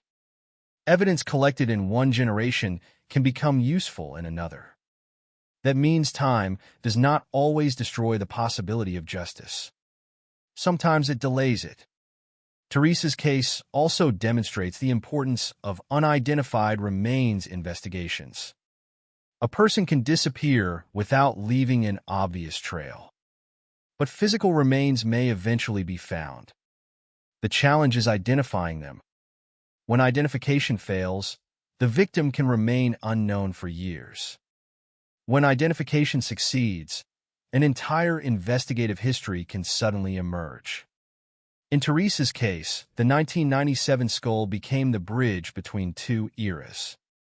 Without that evidence, the case might have remained a missing person mystery. With the DNA identification, investigators could finally say, "This is Teresa." That sentence carried enormous weight, because behind the name was a 27-year-old woman whose life had been interrupted. A daughter. A friend. A partner. A member of a community. Someone whose absence had affected people for decades. The case also reveals how victims can disappear from public memory even when their families never stop remembering. News cycles move quickly. New crimes replace old ones. A case that dominates headlines for a few weeks can vanish from public attention. But families do not experience time that way. For them, the case is present every day. The missing person remains missing. The photograph remains on the wall. The questions remain. The uncertainty remains. Teresa's family endured that uncertainty until the remains were identified and the case progressed to prosecution. The legal resolution could never undo the tragedy, but it could provide something the family had not had for decades. A definitive answer. Teresa was dead. The death was recognized as a crime, and the person responsible was held accountable. That is the difference between an unsolved disappearance and a resolved homicide. The question mark becomes a period, but even a period does not erase everything that came before it. There will always be people who remember Teresa as she was in 1983. Young. Alive. Present. There will always be the image of her walking away from that party. There will always be the wooded area. There will always be the silence that followed. And there will always be the uncomfortable knowledge that the truth took more than 4 decades to emerge. That is why the Teresa Peroni case belongs to the history of Oregon's cold cases. Not because it remained unsolved forever. It did not. Not because every mystery has been publicly explained. It has not. But because it demonstrates what can happen when old evidence meets new science. The past does not always stay buried. Sometimes it waits. And when investigators return, the smallest surviving fragment can become the key to everything. The most haunting cold cases often begin with ordinary moments. A party. A conversation. An argument. A walk. Nothing about the beginning necessarily announces what is coming. That is part of what makes Teresa Peroni's story so unsettling. The setting was not a deserted battlefield. It was a social gathering. There were other people around. Teresa was not completely isolated. Yet within a short period of time, she was gone. The people who saw her that night could not have known they were witnessing the final moments of her life. They could not have known that their memories would eventually become evidence. They could not have known that investigators would return to their statements decades later. And they certainly could not have known that the case would still be alive in 2026. But cold cases have a strange relationship with time. A witness can forget details, but remember an emotion. A detective can retire but leave behind notes. A laboratory can preserve evidence. A family can preserve photographs. And a piece of bone can survive. Teresa's case contained all of those elements. The 1997 skull was particularly important because it represented physical evidence that survived when so much else had disappeared. But the skull alone did not solve the case. It took years before technology could identify it. That delay illustrates the importance of forensic advancement. The same remains examined decades ago could later produce a completely different result. This is not because the evidence changed. The science did. That distinction matters. In modern investigations, forensic evidence is not static. Methods improve. Reference databases expand. Testing becomes more sensitive. Laboratories become more capable. Investigators learn how to extract information from material that once seemed useless. The reopening of Teresa's case in 2024 was therefore not simply a decision to look backward. It was a decision to look backward with new tools. The Josephine County Sheriff's Office worked with state prosecutors and forensic specialists. Witnesses were re-interviewed. Evidence was gathered. DNA analysis was conducted. And the identity of the remains was established. Teresa Peroni. The missing woman had finally been found. But her family had to confront an agonizing reality. Finding her did not mean bringing her home alive. It meant discovering that the worst possibility was true. She had been killed. The case therefore moved into a new phase. The search for Teresa was over. The search for accountability had begun. Investigators focused on the circumstances surrounding her final known movements. The argument at the party. The wooded area. The last confirmed sighting. The historical connection to San Fratello. Those details had existed for decades. But now they were combined with confirmed forensic identification. The picture became stronger. The case was presented to a grand jury. On June 27, 2025, the grand jury indicted San Fratello on second-degree murder. The next day, authorities arrested him in Chico. He was 72 years old. 42 years had passed since Teresa disappeared. The suspect was now an elderly man. That alone makes the case unusual. Most murder prosecutions move within years, sometimes months. But this one crossed generations. The victim was frozen at 27. The suspect had aged more than 4 decades. The investigators had to bridge those two realities. A crime committed in an analog world was being prosecuted in a digital one. The legal process continued in Oregon. San Fratello was extradited. He appeared before the court. The murder charge remained serious. But the eventual outcome came through a plea agreement. In April 2026, San Fratello pleaded guilty to first-degree manslaughter. He was sentenced to 20 years in prison, with at least 10 years to be served. The case was now officially resolved. For prosecutors, this represented accountability. For law enforcement, it represented the successful conclusion of a cold case investigation. For the family, it represented something far more personal. The end of not knowing. That phrase may be the most important one in the entire story. Not knowing where someone is can consume a family. Not knowing whether they are alive. Not knowing whether they suffered. Not knowing whether someone is responsible. Not knowing whether the truth will ever be discovered. Teresa's family lived with all of those questions. Now, they had answers to the central ones. Teresa was dead.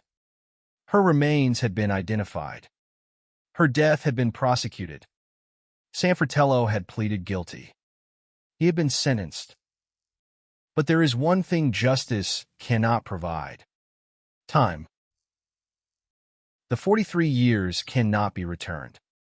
The young woman Teresa was in 1983 cannot be restored. The family cannot reclaim the years spent searching. They cannot erase the fear that followed every holiday anniversary. They cannot erase the possibility that every unidentified remains report might have been Teresa. The legal system can close a file. A family must still live with the loss. That is why the finality of a cold case conviction can be bittersweet. There is relief. But there is also grief. The answer is finally there. And the answer is terrible. Still, knowing the truth is different from living inside uncertainty. A confirmed grave is different from an empty search. A name is different from unknown. A guilty plea is different from suspicion. A sentence is different from helplessness. Teresa's family now has those things.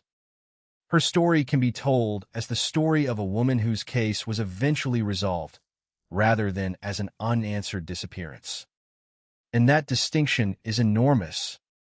The case also carries a message for investigators working other cold cases. Never assume that old evidence is worthless. Never assume that an unidentified victim will remain unidentified. Never assume that a case is impossible simply because decades have passed. Science changes. People talk. Records survive. And sometimes the answer is waiting inside evidence that everyone thought had already been exhausted. The phrase 43 years later carries a particular weight in Teresa Peroni's case. It is not simply a measure of time. It is a measure of how long a family lived without certainty. In 1983, Teresa was a 27-year-old woman. In 2026, the man who pleaded guilty to her death was 73. Between those ages lies an entire lifetime. But Teresa never had that lifetime. She never grew older. Her family did.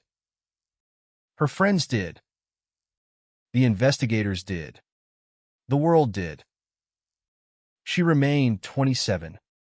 That is one of the cruelest features of homicide. The victim's age becomes permanent. Everything after that is imagination. What would Teresa have looked like at 40? At 50? At 60? Who would she have become? What would she have achieved? Those questions cannot be answered. And perhaps that is why the discovery of her remains mattered so deeply.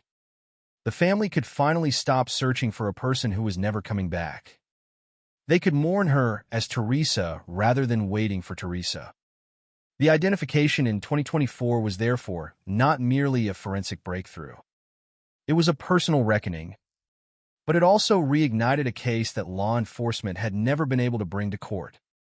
The original investigation had been constrained by the evidence available in 1983. The renewed investigation had different tools: DNA, modern forensic analysis, new witness interviews, the ability to revisit decades-old evidence, the ability to connect information across agencies and jurisdictions. Together, those tools gave investigators a path forward. The result was an indictment in 2025. The arrest of Sanfratello in California followed. Then came extradition. Then court proceedings. Then the plea. The legal journey ended with a 20-year sentence. But the public record still leaves room for questions. Cold case investigations often do. A guilty plea can resolve criminal responsibility without revealing every detail of the underlying crime. A plea agreement can avoid the need for a full trial. Some evidence may never be released. Some details may remain private out of respect for the victim's family. And some questions may simply never be answered. For the purposes of Teresa's story, that uncertainty should not be mistaken for failure. The central case was resolved. But not every mystery within the case necessarily has a public explanation. That is an important distinction in responsible crime reporting. The temptation is to fill every silence with speculation. But the truth is more powerful when it is clearly separated from theory. What can be established is enough to understand the tragedy. Teresa went to a 4th of July gathering. She had an argument with her boyfriend. She was last seen walking into a wooded area with him. She disappeared. Her family reported her missing. The investigation found the circumstances suspicious, but there was insufficient evidence to prosecute at the time. 14 years later, a human skull was found nearby. The remains were examined but could not initially be identified. Decades later, the case was reopened. Modern DNA testing identified the remains as Teresa. Investigators gathered additional evidence. A grand jury indicted Sanfratello. He was arrested in California. He was extradited to Oregon. And in 2026, he pleaded guilty to first-degree manslaughter. He was sentenced to 20 years. That is the documented sequence. It is dramatic enough without embellishment. And perhaps the most remarkable part is the persistence. A case opened in 1983 was still alive in 2024. An unidentified skull discovered in 1997 still mattered. Investigators were willing to return to it. Forensic scientists were willing to test it again. Witnesses were willing to speak again. Prosecutors were willing to pursue a case that had already survived decades of silence. That persistence is the real engine of the story. Cold cases do not solve themselves. Evidence does not walk into a police station. Files do not reopen on their own. Someone has to decide that the old questions are still worth asking. In Teresa's case, investigators did. The result was a chain of events that would have been almost impossible to imagine in 1983. The young woman who vanished became an identified homicide victim. The unidentified skull became Teresa's remains. The old boyfriend became a criminal defendant. The old case became a courtroom proceeding. And the question that had haunted her family for decades finally received a legal answer. There is also something deeply symbolic about the 1997 discovery. The skull was found before modern DNA could identify it. It was as though the case had produced its own evidence, but had no way to interpret it. Then, decades later, science provided the missing language. The evidence had been waiting. That is why investigators in cold cases continue to revisit old evidence. A photograph that once revealed nothing may be enhanced. A fingerprint may become searchable. A DNA sample may become testable. A witness may remember something important. A database may contain a new match. A technique may exist today that did not exist yesterday. Teresa's case is a powerful example. The passage of time did not make the truth disappear. It delayed the moment when the truth could be recognized. But there is another side to the story. The delay also meant Teresa's family waited through an enormous portion of their lives. That is the human cost of a cold case. Every year without resolution adds another layer of pain. Every anniversary becomes another reminder. Every news report about an unidentified body raises the possibility of a devastating answer. And every year without an arrest can feel like a message that the case will never be solved. Teresa's family eventually received a different message. The case had not been forgotten. The evidence still mattered. And the investigation had not ended simply because decades had passed. That message is perhaps the most lasting legacy of the case. Justice may be delayed, but delayed justice is not necessarily impossible justice. The past can still speak. Sometimes it speaks through DNA. Sometimes through an old witness. Sometimes through a forgotten document. And sometimes through a piece of evidence that has been waiting in silence for decades. There is an eerie symmetry to the Teresa Peroni case. In 1983, investigators were searching for a missing woman. In 1997, they found human remains but could not identify them. In 2024, they reopened the investigation. In 2025, they arrested the man connected to Teresa's final known movements. In 2026, he pleaded guilty. The same case passed through 5 different eras. and every era added something. The first era gave investigators the disappearance. The second gave them the remains. The third gave them the science. The fourth gave them the prosecution. The fifth gave them the legal resolution. This is why cold cases are often described as puzzles. But Teresa's case was more than a puzzle. The missing piece was a human being. The skull discovered in 1997 was not simply a clue. It was Teresa. The DNA was not merely a laboratory result.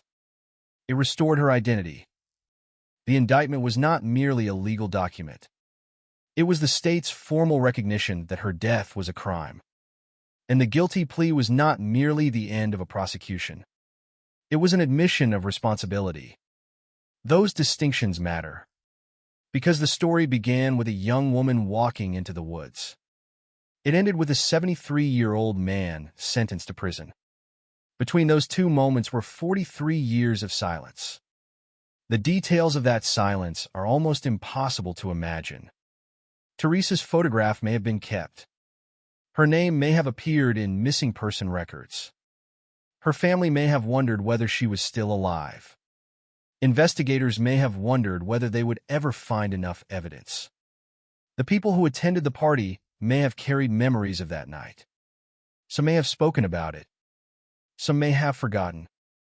Some may have died before the case was resolved. That is another tragedy of time. When a case remains unsolved for decades, the investigation can outlive the people who created the original evidence. A witness who could have answered a question may no longer be alive. A detective who knew the case may be retired. A suspect may become elderly. A victim's parents may die without knowing what happened. Justice cannot always wait indefinitely. But sometimes, remarkably, it catches up. The Oregon Department of Justice described the case as an example of why authorities do not give up. That message resonates beyond Teresa's story. There are thousands of cold cases. Many involve victims whose names have been forgotten by the public, but not by their families. Some have physical evidence. Some have witnesses. Some have only fragments. And some are waiting for technology that has not yet been invented. Teresa's case demonstrates the value of preserving evidence. If the skull discovered in 1997 had not been preserved and examined, the later breakthrough might not have been possible. If the original investigation had not documented the circumstances of Teresa's disappearance, investigators decades later would have had less information. If the case had been completely abandoned, the 2024 reopening might never have happened. Every generation added another piece. That is how a cold case can survive. Not because someone knows the answer, but because someone refuses to destroy the question. And that may be the most important lesson from Teresa's story. The passage of time can make justice harder. It does not necessarily make justice impossible. The modern investigation also demonstrates the importance of cooperation. The Josephine County Sheriff's Office did not work alone. The Oregon Department of Justice became involved. The Josephine County District Attorney's Office provided prosecutorial support. Forensic specialists contributed to identification. The Chico Police Department assisted with the arrest. The University of North Texas Center for Human Identification contributed to the DNA work. Different agencies. Different roles. One case. That cooperation helped turn a decades-old disappearance into a resolved homicide. And yet, even after the sentence, the image of Teresa's final known moments remains. A party. A disagreement. A wooded area. A walk. Then nothing. The forest becomes the boundary between what is known and what is unknown. Everything before that point can be reconstructed from records and testimony. Everything after it is filtered through evidence recovered years later. That gap is where the deepest mystery remains. What happened after Teresa and Sanfratello disappeared into the woods? The public may never know every detail. But the legal system ultimately determined that Sanfratello was responsible for Teresa's death. He pleaded guilty. He was sentenced. That is the final legal answer. The emotional answer is more complicated. For Teresa's family, justice does not mean forgetting. It means remembering without uncertainty. They can finally remember Teresa as someone who lived, someone who had a future, someone who mattered. Not simply as a missing woman, not simply as an unidentified set of remains, not simply as the name on an old case file. Teresa Peroni, 27 years old, gone in 1983, identified decades later, remembered. That is the part of the story that survives beyond the courtroom. The suspect will serve his sentence. The case file will eventually return to an archive. The headlines will fade. But Teresa's name remains. And somewhere in the records of Oregon law enforcement is the evidence of a case that refused to die. A case that waited. A case that changed with technology. A case that crossed generations. A case that finally reached a courtroom. And a case that proved that sometimes the past does not stay buried. The most powerful moment in a cold case is not always the arrest. Sometimes it is the moment the family hears the name. Teresa. Identified. Found. Dead. After decades of uncertainty, those words can be both devastating and liberating. The family had spent years with the possibility that Teresa might somehow still be alive. That possibility was painful, but it was also hope. The DNA identification ended that hope. But it also ended the uncertainty. There is a cruel clarity in that. Knowing someone is dead is devastating. Not knowing can be unbearable. The discovery of Teresa's remains forced the family to face the truth. But the renewed investigation also meant the case could finally move forward. The identity gave investigators the foundation they had lacked. The old evidence could now be placed around a confirmed victim. The circumstances of the disappearance could be re-evaluated. The witness statements could be compared. The suspect could be investigated again. And the legal system could finally become involved. This is why identification is often the turning point in a cold case. Without a victim, there may be no case. With a victim, there is a story. There is a timeline. There is a family. There is a crime. And there is a responsibility to determine what happened. Teresa's case illustrates that process with unusual clarity. The 1997 skull was discovered years after the disappearance. At the time, it could not be positively identified. But the evidence was preserved. Decades later, the technology improved. The skull became Teresa.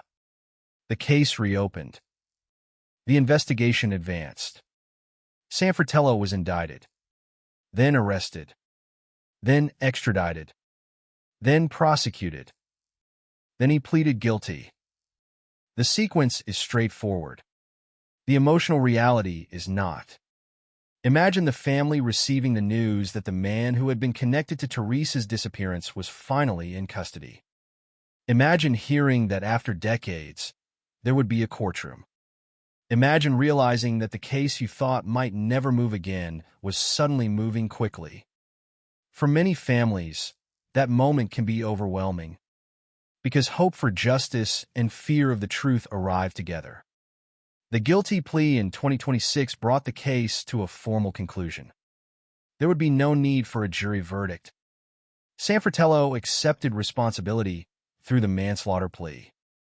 The court imposed a 20-year sentence. He would serve at least 10 years. And the state could finally say that the homicide had been resolved. But the case also demonstrates the limits of justice. A sentence cannot give Teresa back. It cannot restore the life she might have lived. It cannot erase the 43-year wait. It cannot return the years stolen from her family. Justice can only do what the legal system is designed to do. Establish responsibility. Impose punishment. Create a public record. Provide a measure of accountability. Everything else belongs to grief. And grief has no sentence. It does not end when the judge leaves the courtroom. It changes. Perhaps it becomes quieter. Perhaps it becomes more manageable. But it remains. Teresa's story is therefore not simply about a man who was arrested decades after a woman's disappearance. It is about the persistence of a family. It is about investigators who refuse to let an old file disappear permanently. It is about forensic scientists who were able to identify remains that had resisted identification for years.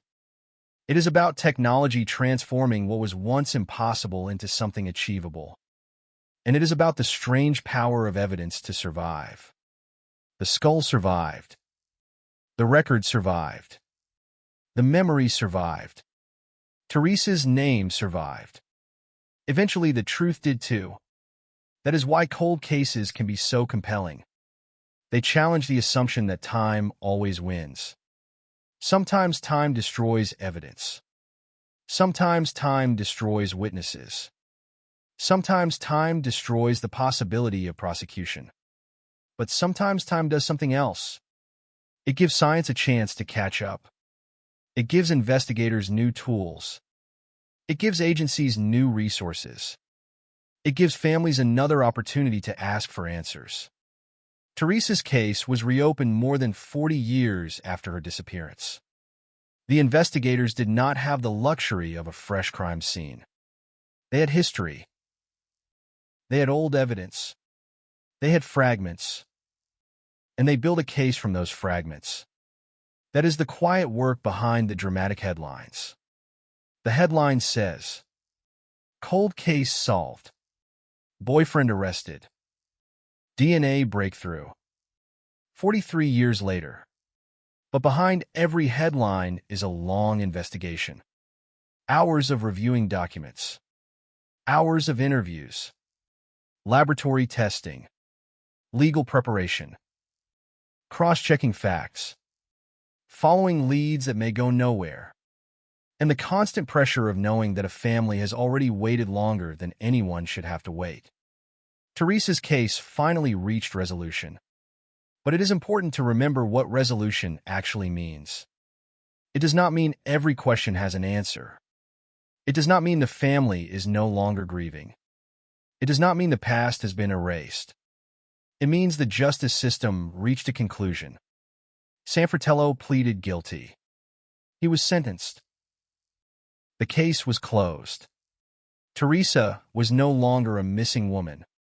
She was a homicide victim whose identity had been restored and whose death had been legally addressed. That distinction is enormous. For decades, her family had one question. Where is Teresa? Now they have an answer. She was there all along, hidden within the evidence that investigators had discovered years before. The forest did not keep her forever. Time did not erase her. Science gave her name back. And the courtroom gave the case an ending. There is one final image that remains. Not the arrest. Not the courtroom. Not the handcuffs. Not the sentence. The final image is Teresa herself. A 27-year-old woman in Oregon in the summer of 1983. Alive. Surrounded by people. Moving through an ordinary day that would become the last chapter of her life. She could not have known that the world would spend the next 43 years asking where she had gone. She could not have known that her remains would be discovered in 1997. She could not have known that DNA technology would eventually identify her. She could not have known that the man who was with her that night would one day be arrested, extradited, and prosecuted. She could not have known that in 2026, her name would finally be associated with a guilty plea and a prison sentence. All she knew was that night, that party, that argument, that walk into the woods. Everything after that belongs to history. and history took a very long time to catch up. The Teresa Peroni case began as a missing person investigation. It became a cold case, then an unidentified remains case, then a reopened investigation, then a murder prosecution, then, finally, a manslaughter conviction through a guilty plea. That evolution is almost impossible to comprehend unless the years are placed side by side. 1983, 1984, 1985, 1986, 1987. 5 dates. 5 stages. 1 victim. 1 case. 1 family waiting. The first date marks the disappearance. The second marks the discovery of the skull. The third marks the reopening. The fourth marks the indictment and arrest. The fifth marks the sentence. The distance between the first and last dates is 43 years. That is the real story. Not simply that a man was eventually convicted, but that a family waited almost half a century for certainty. There is also a lesson in what happened to the skull. When it was found in 1997, investigators did not know whose it was. The remains could not provide the answer, but they were preserved. That decision mattered, because evidence does not always reveal its value immediately. A piece of evidence can sit quietly for years. Then technology changes. A new test becomes available. A database expands. A scientist notices something, and suddenly, an old object becomes the center of a new investigation. That is what happened with Teresa. The science did not erase the past.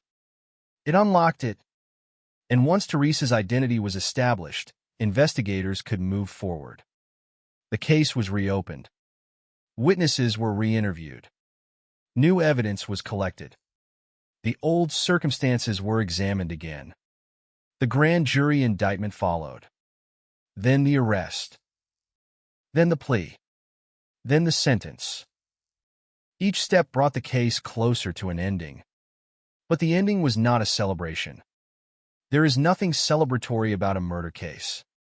The best that can be said is that accountability finally arrived. The victim was identified.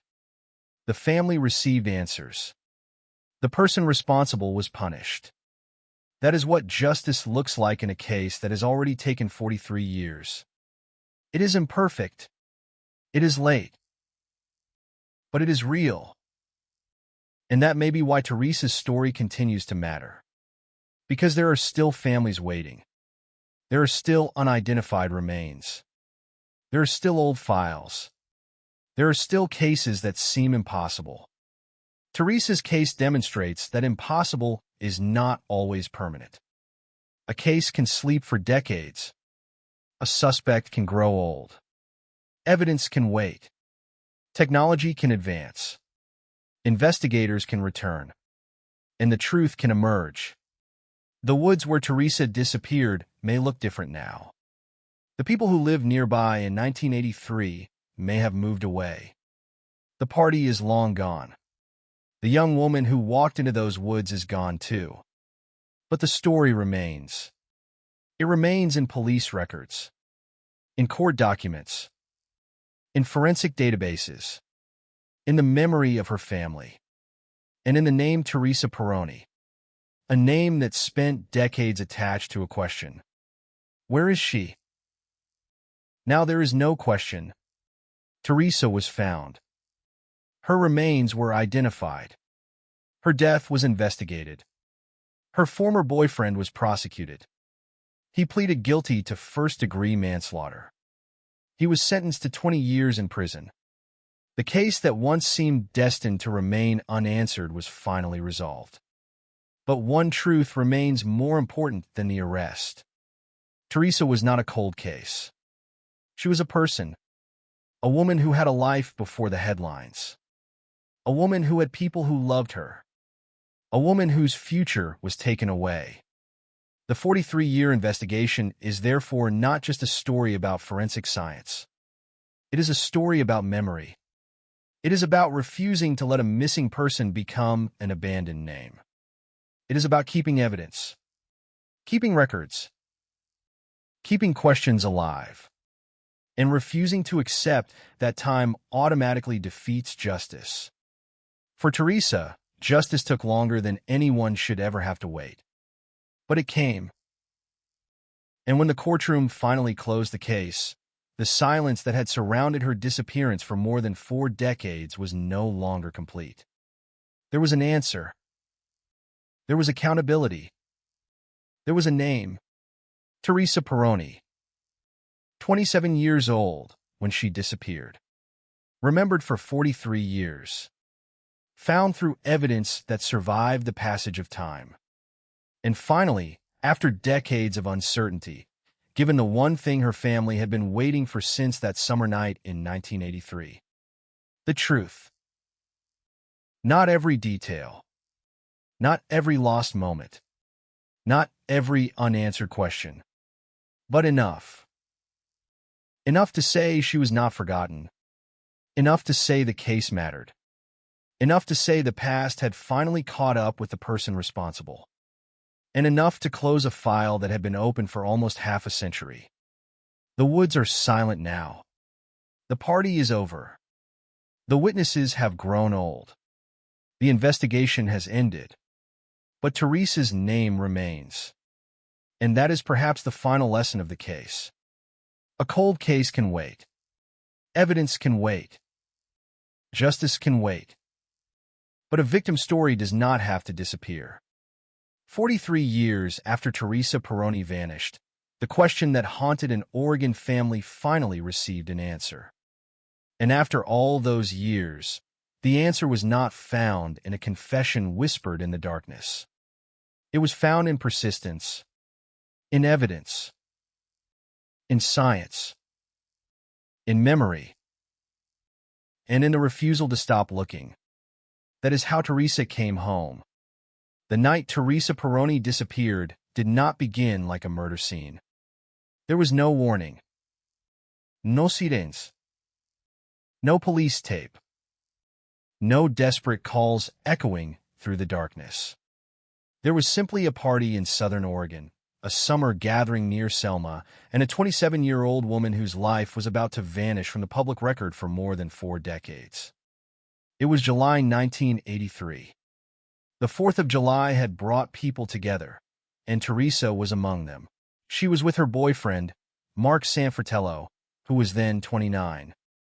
At some point during the gathering, Teresa and Sanfratello argued. According to investigators, the argument concerned Teresa having another lover. It was not necessarily the kind of argument that would have made everyone at the party stop and stare. Arguments happen. Couples fight. People separate and cool down. But this argument was different for one reason. Afterward, Teresa and Sanfratello walked into a wooded area. And Teresa never came back. That final movement would become the central image of the investigation. 2 people disappearing from a party. Only one returning. The woods near Illinois River Road were not an empty void. They were part of a rural landscape where homes, roads, and private properties existed alongside dense vegetation. But once a person entered the trees, visibility could disappear quickly. For investigators arriving later, the problem was immediate. Teresa was missing. But there was no confirmed crime scene. There was no body. There was no definitive explanation. There was only a last known sighting. Her family reported her missing shortly afterward. The Josephine County Sheriff's Office began investigating. And investigators quickly determined that her disappearance was suspicious. That word would follow the case for decades. Suspicious. It meant something was wrong. It meant Teresa had not simply disappeared without explanation. But suspicious was not enough. Police needed evidence. They needed probable cause. They needed something that could withstand the demands of a criminal prosecution. And in 1983, they did not have enough. The investigation continued, but the trail went cold. Years passed. Teresa remained missing. Her family remained without answers. The case became part of the growing archive of unsolved disappearances that haunt law enforcement agencies across the country. Then, 14 years after Teresa vanished, something happened that could have changed everything. A human skull was found on nearby property. It was 1997. A discovery like that would immediately raise the possibility that investigators had finally found the missing woman. The location was significant. The skull had been discovered in the same general area associated with Teresa's disappearance. Investigators responded. The property was searched. Cadaver dogs were used, but no additional remains were found. The skull was recovered and sent to the University of North Texas for examination. For Teresa's family, this should have been the moment when the waiting ended. Instead, another mystery began. Whose skull was it? Was it Teresa? Or was it someone else? The forensic technology available at the time could not provide the definitive answer investigators needed. The remains could not be positively identified. So the skull became another piece of unresolved evidence. It was human. It was real. It had been found near the place where Teresa disappeared. But science could not yet connect it to her. The investigation remained trapped between suspicion and proof. And the years continued to pass. 1998, 1999, 2000. A new century arrived. Still no answer. Teresa's missing person case was eventually entered into the National Missing and Unidentified Person System. But a database entry could not bring her home. It could only preserve the question. Where was Teresa Peroni? And if the skull belonged to her, what had happened to her? Those questions remained dormant until February 2024. That was when the Josephine County Sheriff's Office reopened the investigation. More than 40 years after Teresa vanished, detectives began looking at the case again. But they were no longer investigating with the limitations of 1983. They had modern forensic science. They had decades of accumulated information. They had a piece of evidence that had survived since 1997. And they had something else that cold case investigators desperately need. Time. Not time itself, but the perspective that comes with it. People who had once been reluctant to speak might now be willing. People who had forgotten small details might remember them differently. Old relationships had changed. Old loyalties had weakened. And investigators could ask questions that had not been asked decades earlier. The renewed investigation focused on people connected to Teresa. Witnesses were re-interviewed. New DNA samples were collected. Evidence was submitted again to the University of North Texas. And this time, the result was different. Modern forensic testing confirmed what investigators had been unable to establish in the 1990s. The skull belonged to Teresa Peroni. The missing woman had finally been identified. The discovery was both an answer and a devastating confirmation. Teresa had not simply walked away. She had not disappeared by choice. She was dead. The mystery of her disappearance had become a homicide investigation. And suddenly, the events of July 1983 looked different. The argument. The party. The walk into the woods. The last sighting. Every detail had new weight. The man beside Teresa that night was no longer simply her former boyfriend. He was the last known person seen with her. Mark Sanfratello. Investigators now had Teresa's remains. They had the historical investigation. They had witness accounts. They had modern forensic evidence. And they had a case that could potentially be taken to court. The investigation continued through 2024 and into 2025. The Josephine County Sheriff's Office worked with the Oregon Department of Justice and the Josephine County District Attorney's Office. The goal was no longer to determine whether Teresa was missing. That question had been answered. The goal was to determine whether the evidence could establish criminal responsibility. Then came June 27, 2025. A Josephine County grand jury indicted Sanfratello on a charge of second-degree murder. The case had crossed a line that seemed impossible for more than 40 years. A suspect had become a defendant. The investigation that had once ended without charges was now a criminal prosecution. The next day, June 28th, Sanfratello was arrested in Chico, California, with assistance from the Chico Police Department. He was 72 years old. Teresa had been 27 when she disappeared. 42 years separated the two moments. The photograph of the young woman and the image of the elderly defendant belonged to completely different worlds. But the case connected them. Sanfratello was extradited to Oregon. He appeared in court. The charge was second-degree murder. The legal process had begun. For the first time, Teresa's family could see the possibility of an official answer. But an arrest is not a conviction. An indictment is not a guilty verdict. And the case still had to move through the courts. Sanfratello was entitled to due process. Prosecutors had to establish their case. The defense had the right to challenge the allegations. And Teresa's family once again had to wait. Only this time, the waiting was different. They were no longer waiting to find out where Teresa was.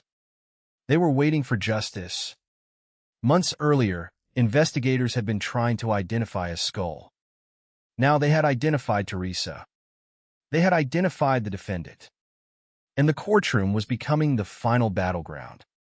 The case had traveled from a summer party in 1983 to an evidence laboratory in the 21st century. From a wooded area near Selma to a courtroom in Josephine County. From a missing person report to a homicide indictment. And the strangest part was still ahead. Because after 4 decades of silence, the man accused of killing Teresa would eventually have to decide whether to fight the charge or admit responsibility. For the Peroni family, that decision would determine how the final chapter unfolded. For investigators, it would test whether decades of work had finally produced the accountability they had been seeking. And for Teresa herself, the legal process had already achieved something that seemed impossible for most of her family's lifetime. Her name was no longer attached to a question. Teresa Peroni had been found. But the question of how her story would end remained. The answer would come not from the woods, not from another unidentified clue, not from another decades-long search. It would come from a courtroom. And after 43 years, that courtroom would finally hear the case of the woman who walked into the woods and never came back. The courtroom was a long way from the wooded roads of southern Oregon where Teresa Peroni had disappeared. More than 4 decades separated those two places. But inside the courtroom, the past had returned. The name Teresa Peroni was no longer attached to an old missing person report. It was now part of a homicide prosecution. The man who had been with her during her final known moments was facing the justice system. Mark Sanfratello had been 29 years old when Teresa disappeared.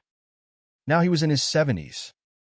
The passage of time was impossible to ignore. A photograph from 1983 showed a young woman whose life had been cut short. The defendant standing before the court belonged to another generation. Everything about the case had changed. Except the central question: what happened to Teresa Peroni after she walked into the woods? For decades, investigators had been forced to live with uncertainty. There had been no body, no positive identification, no prosecution, only the memory of Teresa's final known movements. But now there were remains. The skull discovered in 1997 had finally been identified as Teresa through modern forensic testing. That identification had transformed the investigation, and it had given prosecutors something that did not exist during the original inquiry. A confirmed victim, a confirmed death, a case that could be reconstructed. The reopening of the investigation in 2024 was not an attempt to create a story from speculation. It was an attempt to rebuild an old case from surviving evidence. Investigators went back to the beginning. They reviewed the original reports. They looked again at the circumstances surrounding the 4th of July gathering. They examined the statements of people who had been there. They reconsidered the argument between Teresa and Sanfratello. And they focused again on the last known sighting. Teresa and Sanfratello had walked into the wooded area. Teresa never returned. That fact had been known for decades. But now it existed alongside forensic confirmation that Teresa had died. The old evidence suddenly had new meaning. The case was no longer asking whether Teresa had vanished voluntarily. It was asking who had caused her death. That question placed Sanfratello directly back into the investigation. The connection between him and Teresa had never disappeared. The two had been together. They had argued. They had walked away from the gathering together. And Teresa disappeared. For decades, that connection had not been enough to produce a criminal case. Now investigators had more. The renewed investigation continued through 2024 and 2025. Witnesses were contacted again. Old memories were revisited. Evidence was re-examined. DNA technology had already solved the problem of Teresa's identity. The next task was establishing responsibility. This is where cold case investigations become particularly difficult. A murder committed more than 40 years ago does not come with a fresh crime scene. There may be no intact physical evidence beyond what was preserved. There may be no surveillance footage, no digital communications, no cell phone location data, no modern forensic trail. The investigation has to reconstruct the past from fragments. A statement recorded in 1983. A piece of evidence collected years later. A forensic result produced decades afterward. A memory that survived. A relationship that changed. Each piece must be evaluated. Each must fit into the larger timeline. And prosecutors must still prove their case beyond a reasonable doubt. By June 2025, investigators believed they had enough. A Josephine County grand jury returned an indictment against Sanfratello. The charge was second-degree murder. The case had officially crossed into prosecution. The arrest followed on June 28. Sanfratello was located in Chico, California. The Chico Police Department assisted with the arrest. The distance between California and Oregon suddenly became irrelevant. The cold case had found its suspect. He was taken into custody. He was eventually returned to Oregon. For Teresa's family, the moment represented something they had waited decades to see. An arrest. A defendant. A court date. A chance for accountability. But there was still another question. Would the case go to trial? A murder trial could have exposed decades-old evidence to public scrutiny. Witnesses could have been called. Investigators could have testified. Forensic specialists could have explained the DNA identification. The events of 1983 could have been reconstructed in a courtroom. But trials are unpredictable. And for a family that had already spent more than 4 decades waiting, another prolonged legal battle could have carried its own burden. Then the case took an unexpected turn. Sanfratello did not ultimately fight the murder charge through a full trial.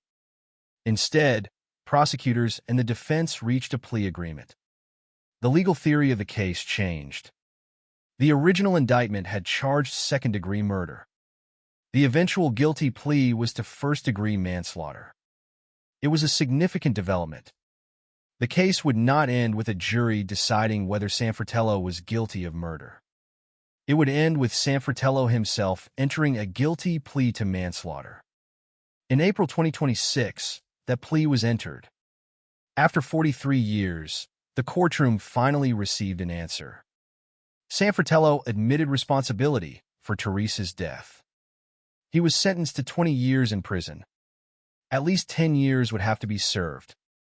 For prosecutors, the case had reached its legal conclusion. For the family, the meaning was deeper. They had waited for an answer since 1983. Now, they had won. But the plea also left a painful reality. The exact details of Teresa's final moments were not all publicly known. A guilty plea does not necessarily produce the same detailed narrative as a trial. There was no prolonged presentation of every piece of evidence before a jury. There was no exhaustive reconstruction of every minute. There was no dramatic testimony from every witness. Instead, the case ended through an agreement. And perhaps that was the most practical outcome for everyone involved. A prosecution that had taken decades had reached a resolution without requiring the victim's family to endure a lengthy trial. But a cold case is rarely about only the final court date. The real story is the years before it. The years when Teresa's family did not know. The years when investigators could not prove. The years when the unidentified skull sat without a name. The years when the case seemed trapped in the past.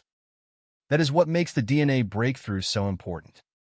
The skull had been found in 1997, but it could not immediately be connected to Teresa. For nearly 3 decades, the remains existed as an unanswered question. Then the science changed.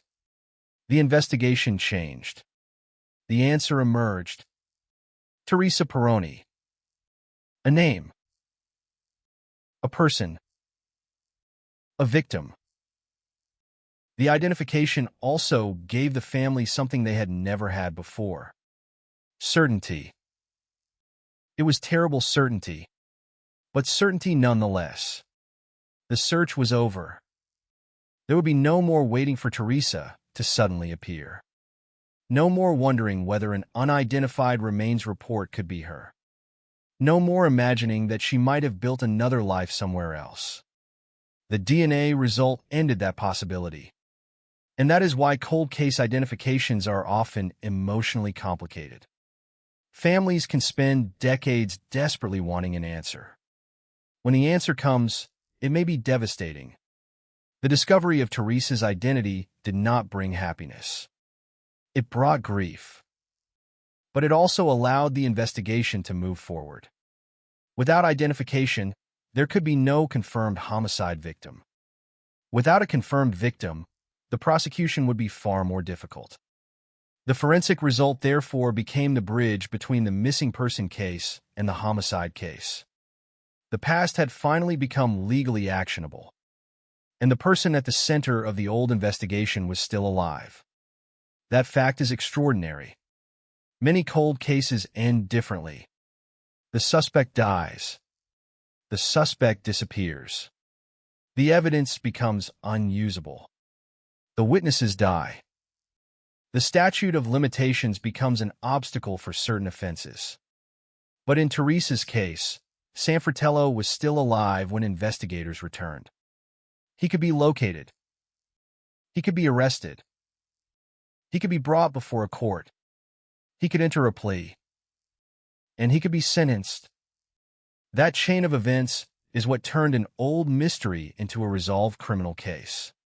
Yet the passage of time had already changed everything.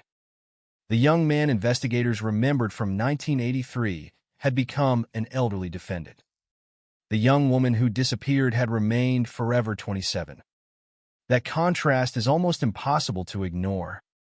Teresa never experienced the years that followed. She never saw the world change. She never saw the technology that would eventually identify her. She never knew that the skull discovered in 1997 would one day be connected to her. She never knew that investigators would reopen her case. She never knew that her former boyfriend would be arrested. She never knew that a courtroom would eventually hear her name again. But her family did. They lived through every stage. They carried the uncertainty. They waited through the silence. And finally, they saw the case move. The 2026 plea was therefore not simply the end of a prosecution. It was the end of a question that had shaped their lives. Where is Teresa? The answer had arrived more than 4 decades late. But it had arrived.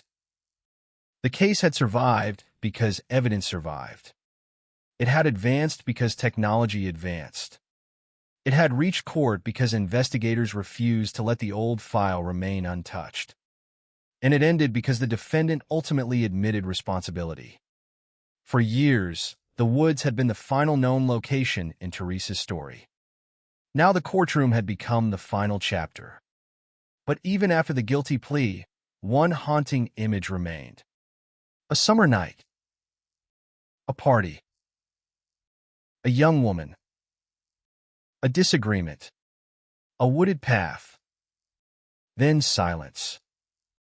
For Teresa's family, that silence lasted 43 years. Until finally someone answered,